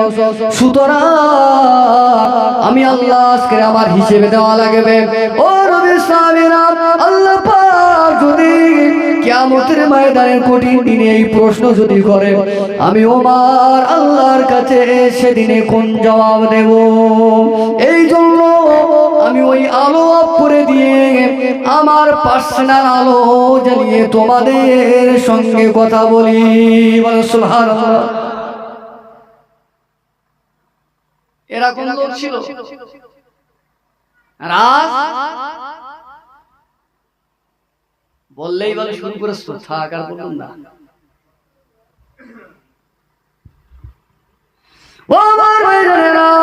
এই উমরে ফারুক হুজুর আমার জীবনে সিকিউরিটি গার্ড লাইনে কেন নেয়নি এবারে বোঝা যাচ্ছে। যদি কোনো ব্যক্তি এরকম ভাবে দুনিয়া চলে, দুনিয়ায় তার শত্রু হবে বলে মনে হয়। যে এত সূক্ষ্মভাবে চলাফেরা করে তার শত্রু হবে, জীবনে হবে। ছাগল গরুরা পর্যন্ত সত্যি একটা লোক ভালো। এই ওমরে ফারুক হুজুর আমার একটা গাছের নিচে শুয়ে রয়েছে। আপনার পারস্য থেকে পারস্যের সম্রাট হযরত ওমরে ফারুকের সঙ্গে পারস্যের প্রধানমন্ত্রী দেখা করবার জন্য সুদূর পারস্য থেকে আসা শুরু করলেন। হুজুর আমার এমন সময় ওই গাছের নিচে শুয়ে রয়েছে। কোন কে গাছের নিচে শুয়ে রয়েছে? হযরত ওমরে ফারুক হুজুর আমার গাছের নিচে গরু ছাগল আপনার উট দুম্বা দড়িটুকু মাথায় নিয়ে শুয়ে রয়েছে। কোন সময় শুয়ে রয়েছে? যে সময় ছিলেন হযরত ওমরে ফারুক ওই জামানার মদিনার প্রেসিডেন্ট ছিলেন। কোন ওমরে ফারুক প্রধানমন্ত্রী থাকা অবস্থায় হযরত ওমরে ফারুক হুজুর আমার ৭০টা তালি দেওয়া পাঞ্জাবি পরে মদিনার মসজিদে নামাজ পড়েছে। ৭০টা পাঞ্জাবিতে তালি মেরেছে, মেরে প্রধানমন্ত্রী কোথায় নামাজ পড়তে গেছে? কোথায়? মদিনার মসজিদে। এ আবার কেমন প্রধানমন্ত্রী? আর আমাদের চোরগুলো কি করতে? চোর এ চোর দেশ বিক্রি করে খাচ্ছে আমাদের এই নরেন্দ্র দামোদর। এজন্য নবী বললেন, ও আমার সাহাবায়ে কেরামেরা, দুনিয়ার জমিনে তুমি যদি মানুষ হতে চাও, দুনিয়ার কোন মানুষকে ফলো করবে না। আমি মুহাম্মাদুর রাসূলুল্লাহ সাল্লাল্লাহু আলাইহি ওয়াসাল্লাম, তোমরা যদি আমার ক্যারেক্টারকে ফলো করো, তুমি ব্যবসা করবে, আমার ব্যবসায়ী জীবনটাকে ফলো করো, তুমি চাষ করবে, আমি মুহাম্মাদুর রাসূলুল্লাহ কিভাবে চাষ করেছি সেই জিন্দেগি ফলো করবে। তুমি যদি মনে করো তোমার বাচ্চাটাকে সুশিক্ষা সুশিক্ষিত করবে, আমি মুহাম্মাদুর রাসূলুল্লাহ আমার শিশু জীবনটাকে খেয়াল করো। ও জগতের মানুষেরা, তুমি যদি মনে করো উপযুক্ত পিতা হব, আমি মুহাম্মাদুর রাসূলুল্লাহ আমার পিতা জিন্দেগির দিকটাকে ফলো করো। তুমি যদি মনে করো উপযুক্ত দাদা নানা হব, আমি মুহাম্মাদুর রাসূলুল্লাহ আমার দাদা নানার জিন্দেগিটা ফলো করো।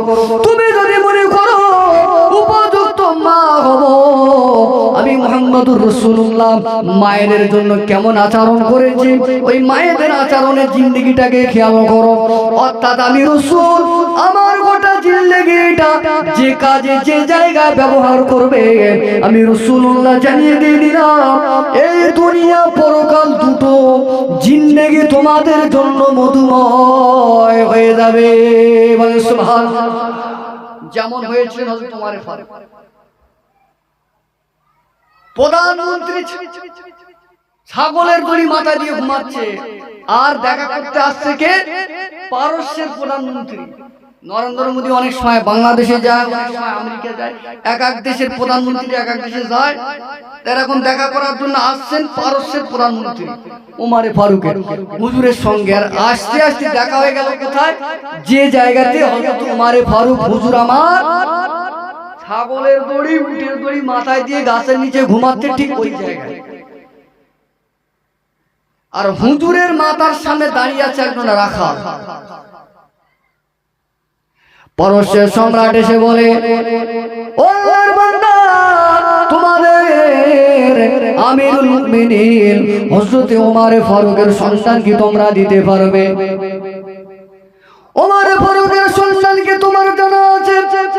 এই ব্যক্তিটা বলতে লাগে, ও আল্লাহর বান্দা, আপনার পরিচয়টা কি, আপনি কোথা থেকে আসছেন?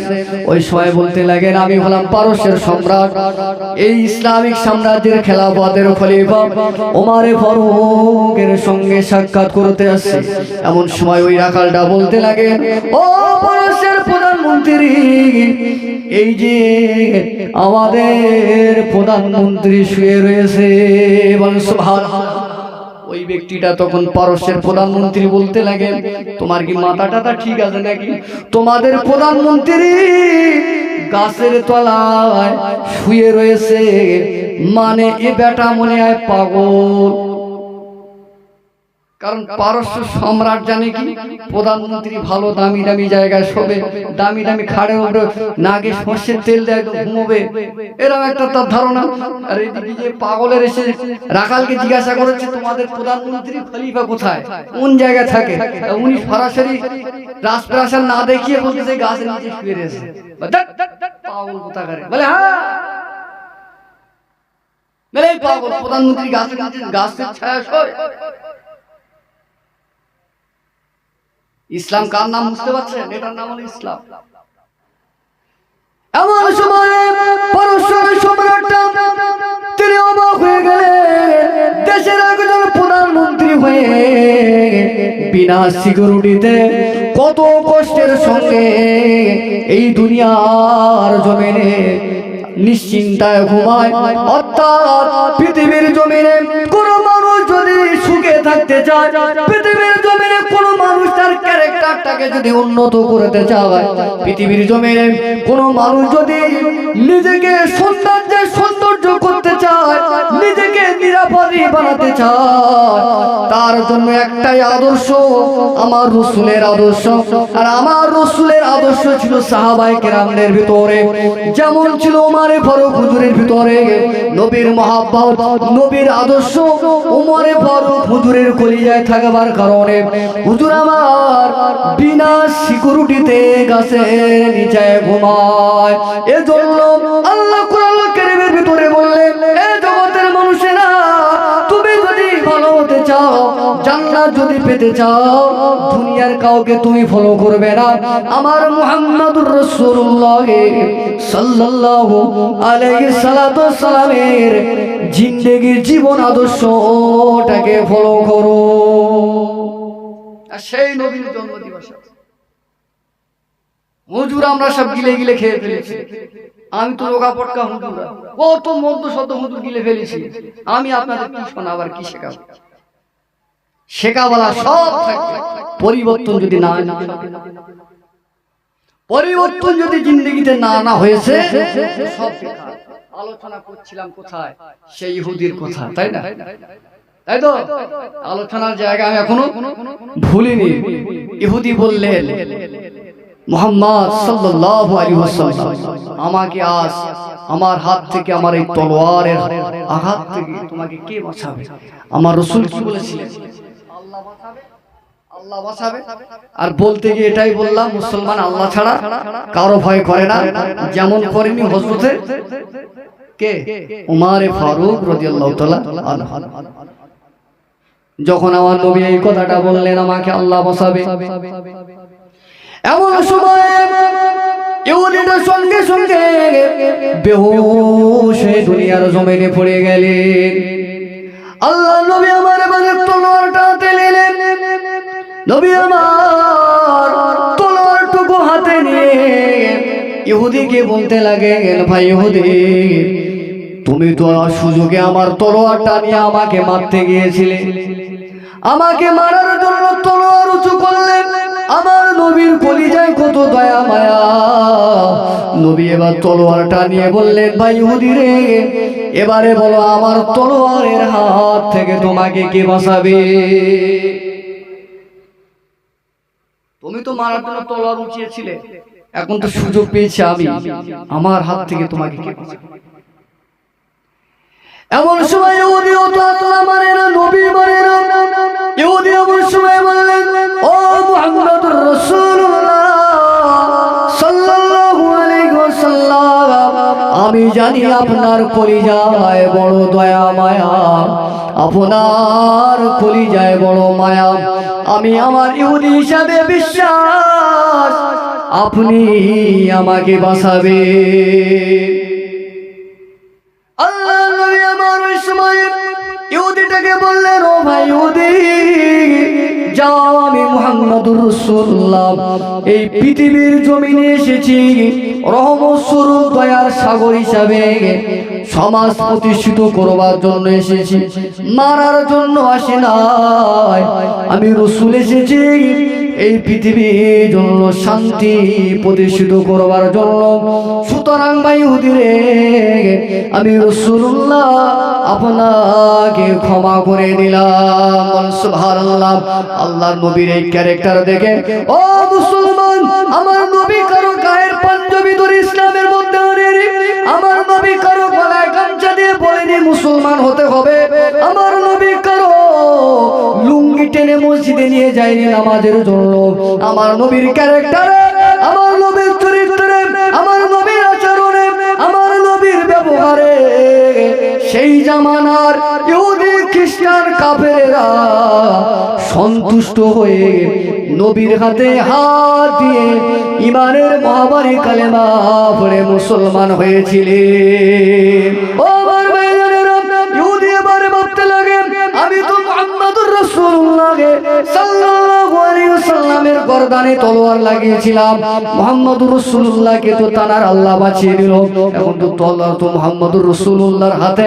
সেই মুহাম্মদুর রাসূলুল্লাহ আমাকে না মেরে, এমন একটা দুর্ব্যবহারের পরেও আমাকে জেলে না ঢুকিয়ে, আমাকে শাস্তি না দিয়ে, আমাকে গারদে না দিয়ে, হাজতে না দিয়ে, উত্তম আদর্শ দিয়ে যদি মুহাম্মদুর রাসূলুল্লাহ আমাকে ক্ষমা করে দিতে পারে, তাহলে পৃথিবীর জমিনে আজ থেকে আমি বুঝে নিলাম, সত্য ধর্ম যদি থাকতে হয়, আলোর পথ যদি থাকতে হয়, জান্নাত পাওয়ার যদি রাস্তা থাকতে যদি হয়, আল্লাহ পাওয়ার যদি রাস্তা থাকতে হয়, সেটা হলো মুহাম্মদুর রাসূলুল্লাহ সাল্লাল্লাহু আলাইহি সাল্লামের এই রাস্তা বিশাল সত্য।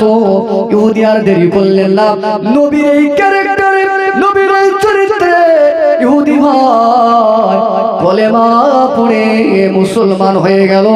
সেই নবীর উম্মত আজ 2025 সালে নবীর ক্যারেক্টার যদি এরকম থাকে, নবীর চরিত্র যদি এমন হয়, আমাদের চরিত্র কেমন হওয়া লাগবে?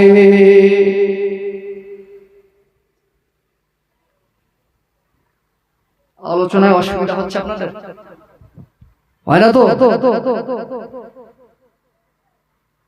আবার এখন সমাজে কিছু কিছু আবার ওয়াজ বলে ভালো লাগে না, ভালো লাগে না, বক্তা আবার তোর দরকার, কি দরকার?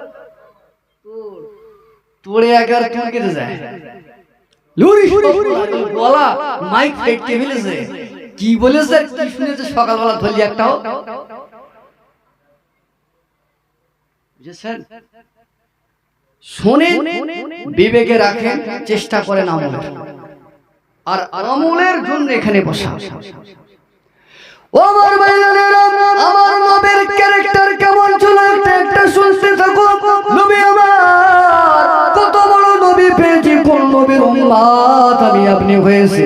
আল্লাহ নবীর চরিত্রটার ব্যাপারে আমার আল্লাহ কুরআনুল কারীমের ভিতরে আমার আল্লাহ নিজেই বললেন, হাবিব আমি আল্লাহ পাক আপনাকে বললাম, আপনি হলেন ইন্নাকা লাআলা খুলুকিন আযীম, আপনি হলেন মহান ক্যারেক্টারের অধিকার। আমার নবীর কলিজায় কেমন দয়া ছিল। ও মুসলমান, নবী আমার একদিনের ঘটনা, আল্লাহর নবী রাস্তা দিয়ে হেঁটে হেঁটে চলে যায়, একজন বুড়ি মহিলা গাটলি গুটলির সামান পুটলি রেডি করে বসে রয়েছে।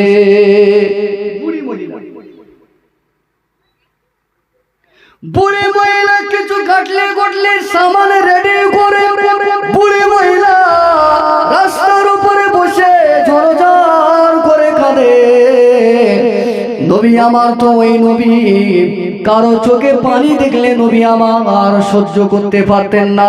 আল্লাহ নবী আমার গুটি গুটি পায়ে ওই বুড়ি মহিলাটার কাছে চলে গেলেন। বুড়ি মহিলাটার কাছে গিয়ে বলতে লাগেন, ও মুহাম্মদ, আল্লাহ নবী আমার বুড়ি মহিলাটার কাছে গিয়ে বলতে লাগে, ও মা বুড়ি মা, ও মা বুড়ি মা, কি আপনার হয়েছে? এই রাস্তার উপরে বসে কেন আপনি খাবেন? আল্লাহ নবী যখন এই কথাটা বলতে লাগে, বুড়ি মহিলাটা বলতে লাগে, এ গো বাবা যুবক, সকাল থেকে আমি এই জায়গাটায় বসে রয়েছি। মক্কার কত যুবক চলে গেল, মক্কার কত মানুষ এই রাস্তা দিয়ে হেঁটে হেঁটে চলে গেল, কেউ আমার কান্নার ব্যাপারে জিজ্ঞাসা করলো না, কেউ আমাকে খোঁজ নিল না। আমি কেন কাঁদি গো বাবা? কে বাবা তুমি? তোমার কলিজায় এত দয়া এত মায়া, সকাল থেকে সন্ধ্যা পর্যন্ত এত মানুষ যাওয়ার পরে আমার কেউ খোঁজ নিল না, আপনি কেন আমার খোঁজ নেন? আপনার বায়োডাটাটা কি? আপনার পরিচয়টা কি? আল্লাহ নবী আমার ওই সময় বললেন, ও মা বুড়ি মা, আমার পরিচয় আপনার কাছে দেওয়া হবে মাগো, তবে আপনি বলেন বলেন আপনি এই বৃদ্ধা বয়সে এই কঠিন সময়ে কাটলি কুটলি সামান রেডি করে মা আপনি কোথায় যান? ওই সময় বুড়ি মা আমার নবীর সঙ্গে বলতে লাগে, ও বাবা যুবক, কি আপনার নাম, কি আপনার পরিচয় আমি জানি না, তবে আমি শুনেছি মুহাম্মদ নামে একজন ব্যক্তির নাকি আবির্ভাব ঘটেছে। ওই মুহাম্মদুর রাসূলুল্লাহ এই মক্কার টাউনে নাকি এক নূতন ধর্ম প্রচার করে, ইসলামের বাণী নাকি প্রচার করে। ওই মুহাম্মাদের ভয়ে সবাই পালায়। এই জন্য আমিও বুড়ি, আমিও বৃদ্ধা ভাবতে লাগলাম, বুড়ো বয়সে আমি আমার বাপ দাদার ধর্ম নাকি মুহাম্মাদের ভয়ে কবুল করব, এই ভয়ে আমি পালাই। এই কথাটা বুড়ি কার সঙ্গে বলছে? আমার নবীর সঙ্গে বলছে। নবী জিজ্ঞাসা করেছে, মা কোথায় যাও তুমি বৃদ্ধা বয়সে? বুড়ি বললেন, আমি মুহাম্মাদের ভয়ে পালাই। কি রাসূল ছিলেন আমার নবী! আমার মেয়েদেরকে বেশি মহব্বত করতেন, নবী আমার বৃদ্ধা মাদেরকে বেশি পছন্দ করতেন। আল্লাহ নবী মদিনার মসজিদে নববী শরীফে নবী আমার সাহাবায়ে কেরামদের নিয়ে ওয়াজ করেছে। এমন সময়ে একজন বৃদ্ধা মহিলাকে আল্লাহর নবী দেখতে পেলেন। নবী আমার ওয়াজ করা বাদ দিয়ে উঠে পড়লেন। উঠে পড়ে নবী আমার সঙ্গে সঙ্গে বৃদ্ধা মহিলার কাছে চলে গেলেন। বৃদ্ধা মহিলাকে কাছে চলে গিয়ে আল্লাহর নবী আমার বৃদ্ধা মহিলাটাকে কোলে এনে মসজিদে নববী শরীফের চাতওয়ালে নবী আমার নিজের গায়ের তোয়ালে, নিজের গায়ের ওড়নাটা বিছিয়ে দিয়ে ওই বৃদ্ধা মহিলাকে নবী বসালেন। সাহাবায়ে কেরামেরা অবাক হয়ে গেলেন, নবী তো জীবনে এমন কাজ কোনোদিন করেননি। আল্লাহ রাসূল নিজে কোলে করে এনে নবী আমার নিজে কোলে তুলে নিয়ে নবী আমার মসজিদে নববী শরীফের বারান্দায় নিজের তোয়ালে নিজের চাদরে নবী আমার বসালেন। এই মহিলাটাকে আমার এমন সময় সাহাবায়ে কেরামরা অবাক দৃষ্টিতে দেখতে লাগে। আল্লাহ নবীর কানে কানে এমন সময় ওই বৃদ্ধা মহিলা কিছু কথা বলেন, নবী আমার মুস্কে মুস্কে হাসে। নবীও এমন সময় বৃদ্ধা মহিলার কানেতে কিছু কথা বলে, বৃদ্ধা মহিলাও মুস্কে মুস্কে হাসে। কিছু কোণেই দৃষ্টি হওয়ার পরে নবী আমার আবার ওই বৃদ্ধা মহিলাকে কোলে করে নিয়ে আবার গন্তব্য জায়গায় ছাড়িয়ে দিয়ে নবী আমার বললেন, মা ও মা আমার জন্য দোয়া করবে। নবী আমার যখন আবার মসজিদে নববী শরীফে চলে আসে, সাহাবায়ে কেরামেরা বলতে লাগে, ইয়া রাসূলুল্লাহ, ওই বৃদ্ধা মহিলাটাকে কি ওনার পরিচয়? উনি আপনার কানে কি বলেছিলেন? কেন আপনি হাসলেন? আল্লাহ নবী বললেন, ও সাহাবায়ে কেরামেরা, আমি মুহাম্মদুর রাসূলুল্লাহ এই পৃথিবীর জমিনে মায়ের আদর পাই না, মায়ের আদর থেকে আমি বঞ্চিত ছিলাম। মাকে মাত্র 6 বছর আমি পেয়েছিলাম, কিন্তু এই 6 বছরের 5 বছর আমার বাইরে তায়েফে কেটেছিল। মায়ের আমি আদরের স্নেহ থেকে বঞ্চিত ছিলাম। ও কেরামেরা, তোমরা যে বৃদ্ধা মহিলাটাকে দেখছো, উনি অন্য কেউ নয়, উনি হলেন আমার দুধমা হালিমা। উনি হলেন আমার দুধমা হালিমা। আজ অনেক দিন হয়ে গেল আমার মা দুধমা হালিমা আমার উপরে ঈমান এনেছে, মুসলমান হয়েছে। আমি তার সন্তান, আমাকে দেখবার জন্য বড় কষ্ট করে অনেকটা রাস্তা সফর করে আজ মদিনার টাউনে এসেছে। আমি রাসূল যখন আমার দুধমাকে দেখতে পেলাম, সন্তানের কাছে মায়ের স্থান হলো কলিজায়। এজন্য আমার মাকে আমি দেখতে পেয়ে আমি রাসূলুল্লাহ ওয়াজ করা বাদ দিয়ে আমার মা জননীকে কোলে এনে তোমাদের সামনে প্রেজেন্ট করে জগৎবাসীকে শিক্ষা দিতে লাগলাম। ও জগতের মানুষেরা, মা যে তোমার বড় নিয়ামত, ও মা জান্নাতুকা ওয়া নারুক, মা তোমার জন্য জান্নাত, মা তোমার জন্য জাহান্নাম। সাহাবীরা আমি রাসূল মায়ের আদর পাইনি। খবরদার খবরদার, মায়ের সঙ্গে তোমরা অসৎ ব্যবহার করবে না। আমি মুহাম্মদুর রাসূলুল্লাহ দুধমাকে আদর করে দুধমার তাজিমের দ্বারা তোমাদের শিক্ষা দিয়ে গেলাম।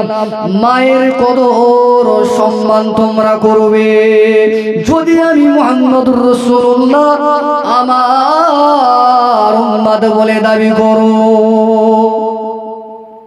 আজ 2025 সালে শতকরা 80% বাড়িতে বাপ মা ভাত পায় না। ছেলে মেয়ের ব্যবহারে বাপ মা নারাজ। ছেলে মেয়ের বাপ মাকে গরু ছাগলের মতন নির্মম পরিবেশের নির্মম নিকৃষ্ট ব্যবহার এমন সমাজে আছে যে মা বাপকে ধরে মা মেরেছে। শুধু হাত দিয়ে মারলে যে মারা হয় এটাও নয়, জবানের এমন কিছু বাক্য আছে, এমন কিছু কথা আছে যে কথাটা মারার থেকেও বেশি করা, তাই না? আপনি আমার গালে একটা চড় মারবেন, যতক্ষণ জ্বালা করবে মনে থাকবে, একদিন যাবে, দুদিন যাবে, 5 দিন যাবে, একটা সময় ভুলেও যাবে। কিন্তু আমি যদি আপনাকে একটা বড় কথা বলে রেখে দেই, এই যে কথার আঘাত কিন্তু মনে মা বাপের সঙ্গে আমার, যেহেতু মা বাপের বিষয়ে আলোচনার সাবজেক্ট নয়, যেহেতু নবী দিবস, নবীর চরিত্র শুনছি আমরা, সেজন্য এটাকে প্রসঙ্গ কারণে তুলে আনলাম। তো নবী আমার বৃদ্ধা মহিলাদের দেখলে কষ্ট হচ্ছে, মহিলাদেরকে ভালোবাসতেন, এই কারণে নবী মায়ের আদর পায়নি, মায়ের আদর পায়নি। তো সেই বুড়ি, কোন বুড়ি নিয়ে দাঁড়িয়ে রয়েছে আর বলছে মুহাম্মাদের ভয়ে পালাচ্ছে, সেই সামনে নবী গেছে।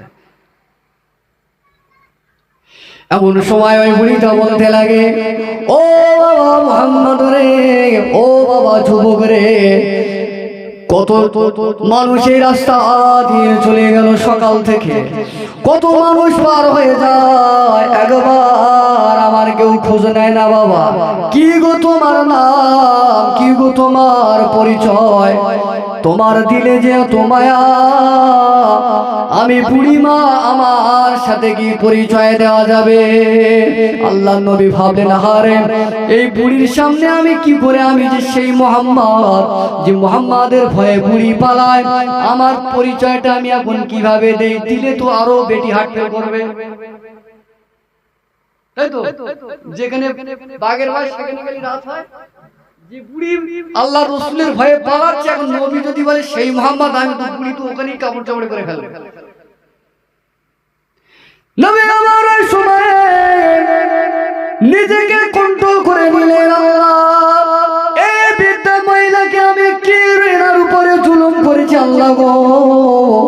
ওই মক্কার মানুষেরা আমাকে আল্লাহ আমিন বলেছে, আমার কাছে সোনা গয়না তারা নিরাপদ বলে রেখে দিয়ে গিয়েছে, তারা আমাকে এত ভালোবাসে, এত মহব্বত করে, প্রেম করে। আজ ওই মক্কার মানুষ আমি এক আল্লাহ হকের কথা বলি বলে, ন্যায় ইনসাফের কথা বলি বলে আল্লাহ এরা আমার থেকে দূরে চলে যায়, নিজেকে কন্ট্রোল করে। আল্লাহ নবী আমার বললেন, মা বুড়ি মা ওসব কথা পরে হবে, এখন বলুন আপনি কোথায় যাবেন?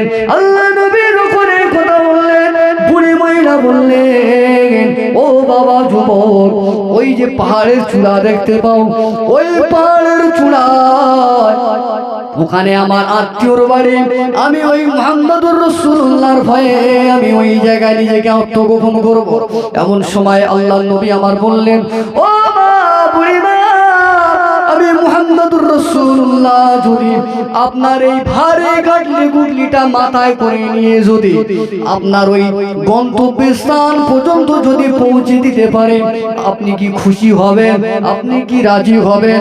আমার নবীর ক্যারেক্টার কেমন দেখেন, যে নবীর ভয়ে বুড়ি পালায়, সেই নবী আমার বলে আপনার বোঝা আমি বহন করে দেব।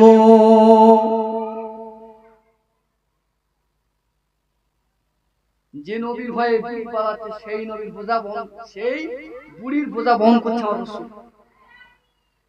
আল্লাহ নবী দিন দুনিয়া বাদশাহ হাবিবুল্লাহ নবী আমার যখন এই কথাটা বুড়িমাকে বললেন, ওই সময় বুড়িমা বললেন, ও যুবক, এটা তো বড় উত্তম কাজ হয়, কেননা আমার পক্ষে গাটলি গুটলি ভারী বোঝাইটা বহন করে নিয়ে যাওয়া সম্ভব ব্যাপার, সুতরাং আপনি যদি নিয়ে যান আমার বড় উপকার হবে। আল্লাহ নবীর কলিজায় তো মায়া, নবী আমার বুড়ির ওই পোটলাটা মাথায় নিয়ে বুড়িমাকে বলে, মা, ও মা, চলো চলো চলো। বুড়িমা হাঁটতে লাগে, নবী আমার বুড়িমার ওই পুটলিটা মাথায় নিয়ে আল্লাহ নবী আমার বুড়ির পিছন পিছনে হাঁটতে লাগে। এক পর্যায়ে দেখা যায় বুড়ি বৃদ্ধা হয়ে গিয়েছে, জয়ী হয়ে গিয়েছে। বুড়ি মাজায় মাজায় কিছু কিছু জায়গায় রেস্ট নেয়। আল্লাহ নবী আমার ঘেমে গিয়েছে। বুড়িমা বলে, বাবা যুবক, কি গো বাবা, তোমার পরিচয় এখনো দিলে না? তোমার পরিচয় বাবা এত দয়া, তোমার পরিচয় যে এত মায়া, আমি বুড়ি ব্যক্তিগত ভাবে মনে করি তুমি কোনো সাধারণ মায়ের সন্তান নও, তুমি হলে এক মহান মায়ের সন্তান। সুবহানাল্লাহ। ও যুবক, তোমার পরিচয়টা কি একবার বলবেন? আল্লাহ নবী বললেন, মা, আপনি সবর করুন, আপনি একটু রেস্ট নিয়ে নেন, আপনি একটু জিরিয়ে নেন, আপনি একটু রেস্টে থাকেন। বুড়ি রেস্টে থাকে, আবার চলে, আবার রেস্ট করে। এমন সময় বারে বারে বুড়ি আমার আল্লাহ নবীর পরিচয় জানতে চায়। নবী আমার পরিচয় বলে না। এক পর্যায়ে আল্লাহ নবী আমার বুড়ি মাকে গন্তব্যস্থানে পৌঁছে দিলেন। গন্তব্যস্থানে পৌঁছে দেওয়ার পরে আল্লাহ নবী এবারে বিদায় নেবে, বুড়ির কাছ থেকে চলে আসবেন। আল্লাহ নবী আমার বুড়ি মাকে বলতে লাগে, ও মা বুড়ি মা রে, ও মা বুড়ি মা, আমি এমন একজন যুবক, আপনাকে হয়তো আপনি আমার সঙ্গে হাঁটতে পারেননি, হাঁটতে হাঁটতে আপনার কষ্ট হয়েছে মা। এই ক্ষণিকের পরিচয়ে, ক্ষণিকের ব্যবহারে যদি আমার আচার আচরণে, আমার চলাফেরা, আমার কথার দ্বারা ও মা বুড়ি মা আপনি যদি কষ্ট পেয়ে থাকেন, আল্লাহর রাস্তায় আমাকে ক্ষমা করে দেবেন। আসি গো মা, আমাকে বিদায় দেন। এমন সময় বুড়ি মা বললে, ও বাবা যুবক রে, ও বাবা যুবক, তুমি আমাকে এত বড় উপকার করলে, এত বড় আমাকে সাহায্য করলে বাবা, কিন্তু তোমার পরিচয়টা এখনো পর্যন্ত কেন গোপন রাখলে? আল্লাহ নবী ভাবলেন, আমার পরিচয় আর গোপন করা যাবে না, এবারে আমার পরিচয়টা তুলে ধরতে হবে। আল্লাহ নবী আমার ওই সময় বুড়িমাকে বলতে লাগে, ও মা বুড়ি মা, তুমি যে মুহাম্মদুর রাসূলুল্লাহ সাল্লাল্লাহু আলাইহি ওয়াসাল্লামের ভয়েতে মক্কা ছেড়ে তুমি যে পালিয়ে যাচ্ছ, ওই মুহাম্মদুর রাসূলুল্লাহ আজ তোমার সামনে আমি হাজির। বলো সুবহানাল্লাহ, আরো জোরে বলো সুবহানাল্লাহ। নারে তাকবীর, নারায়ে রিসালাত, আল কোরআনের আলো, আল হাদিসের আলো, সিলসিলা গফুরপুরা শরীফ, মাসলাকে মুজাদ্দিদে জামান, সিরাতুল নবীর জলসা, মিলাদুল নবীর জলসা। নারে তাকবীর। আল্লাহ রাসূল সাল্লাল্লাহু আলাইহি ওয়াসাল্লাম বলছেন, মা, আমি তো সেই মুহাম্মদুর রাসূলুল্লাহ যার ভয়ে তুমি মক্কা ছেড়ে পালিয়ে যাচ্ছ। আজ আমি তোমার সামনে দাঁড়িয়ে। বুড়ি লজ্জায় পড়ে গেলেন। বুড়ি বলতে লাগলেন, বাবা তুমি সেই তখন আমাকে পরিচয়টা দাওনি কেন? যখন পুঁটলিটা তুমি মাথায় নিয়েছিলে, আমি তো তোমার সঙ্গে বড় বেয়াদবি করে ফেলেছি বাবা। আমাকে তোমার ব্যাপারে যা বোঝানো হয়েছে, তোমার ব্যাপারে আমাকে যে কনসেপ্টটা দেওয়া হয়েছে বাবা, তো ভুল, সব ভুল বোঝানো হয়েছে। ইহুদির কাজ ছিল আল্লাহ রাসূলের ব্যাপারে ব্যাগ রিপোর্ট সমাজে পেশ করা। রাসূলুল্লাহ সাল্লাল্লাহু আলাইহি ওয়াসাল্লাম বলেন, মা আমি আসি, আমাকে ক্ষমা করে দেন।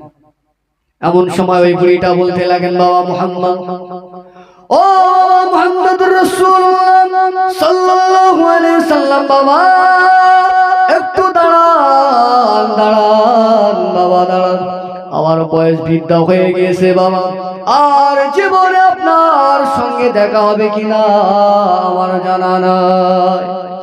ও বাবা মুহাম্মদ, আপনি বেশক আল্লাহর নবী, আপনি বেশক আল্লাহর রাসূল, আপনার সঙ্গে আমি যে বড় গুস্তাখি করেছি, বড় বেয়াদবি করেছি বাবা, আপনার ওই নবিয়ানা মাথায় আমার এই নাপাক বোঝা আপনার দ্বারা বহন করেছি বাবা।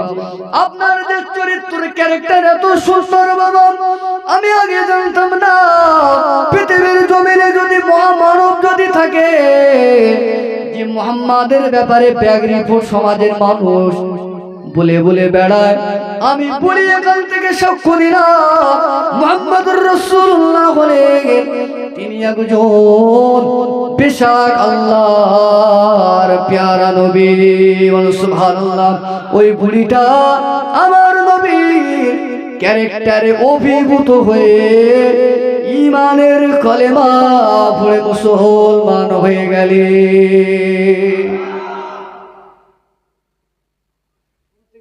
হচ্ছে আলোচনা একের পর এক হয়ে যাচ্ছে,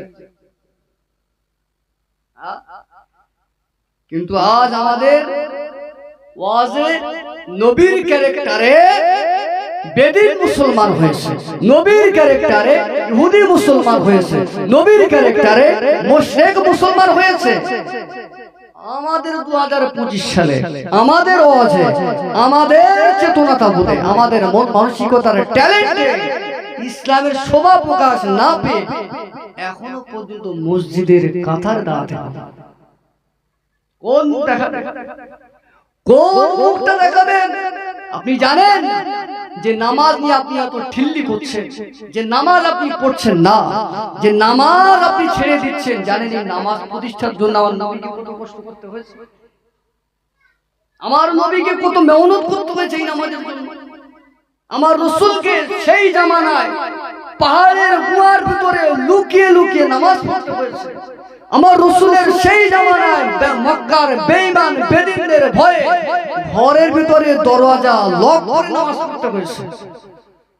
আমার রাসূলকে সেই জামানায় নামাজকে প্রতিষ্ঠিত করবার জন্য আমার রাসূলের নবী আমার যখন দুনিয়ার জমিনে সাজদায় চলে গেলেন, বেঈমানেরা উটের নাড়িগুড়ি, পচা করা নাড়িগুড়ি বস্তায় ভরে আল্লাহ রাসূলের পিঠে চাপিয়ে দিয়েছিল। নামাজে এত কষ্ট দিয়েছে।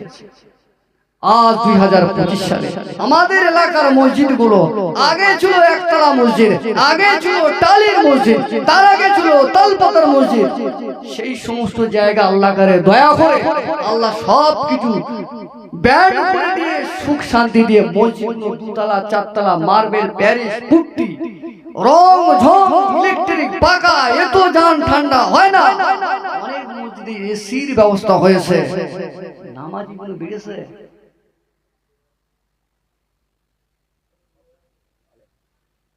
এটাই আলোচনা। এজন্য বাপ জীবনে যত ওয়াজ শুনেন না কেন, নামাজ যদি না পড়া হয়েছে, নবীর ক্যারেক্টার যদি ভিতরে না আনা হয়েছে, সব বেকার। একটু দরুদ শরীফ পড়ি, আল্লাহুম্মা সাল্লি আলা সাইয়্যিদিনা ওয়া আলা আলি সাইয়্যিদিনা।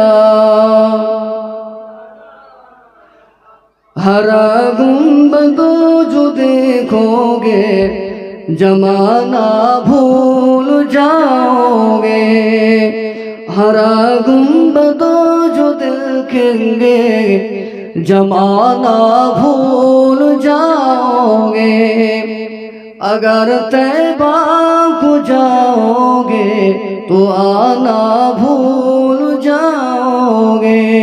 अल्लाहुम्मा सल्ली अला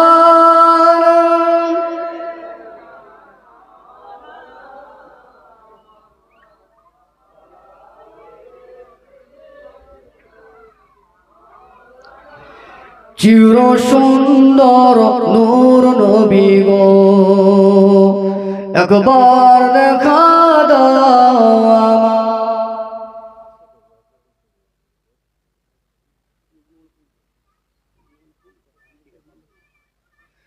চির সুন্দর নূর নবী গো, একবার দেখা দাও আমায়। অদমামি যেতে চাই সুদূর সোনার মদিনায়, আমিনার নয়ন গো মদিনার বুলবুল। অদমামি যেতে চাই সুদূর সোনার মদিনায়, আমিনার নয়ন গো মদিনার বুলবুল। খোদা তাআলা নাম রাখিলেন প্রিয় মুহাম্মদ রাসূল। আল্লাহুম্মা সাল্লি আলা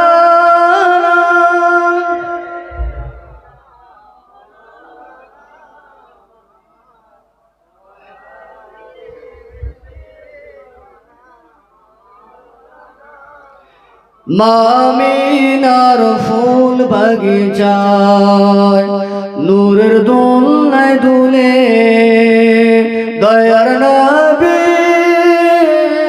এলো এই ধরার মাঝে। আব্দুল্লাহর ওই কুঁড়ে ঘরে মায়ার নবী এলো, মায়ার নবীর আগমনে জগৎ নুরানি হলো। চির সুন্দর নূর নবী গো, একবার দেখা দাও আমায়।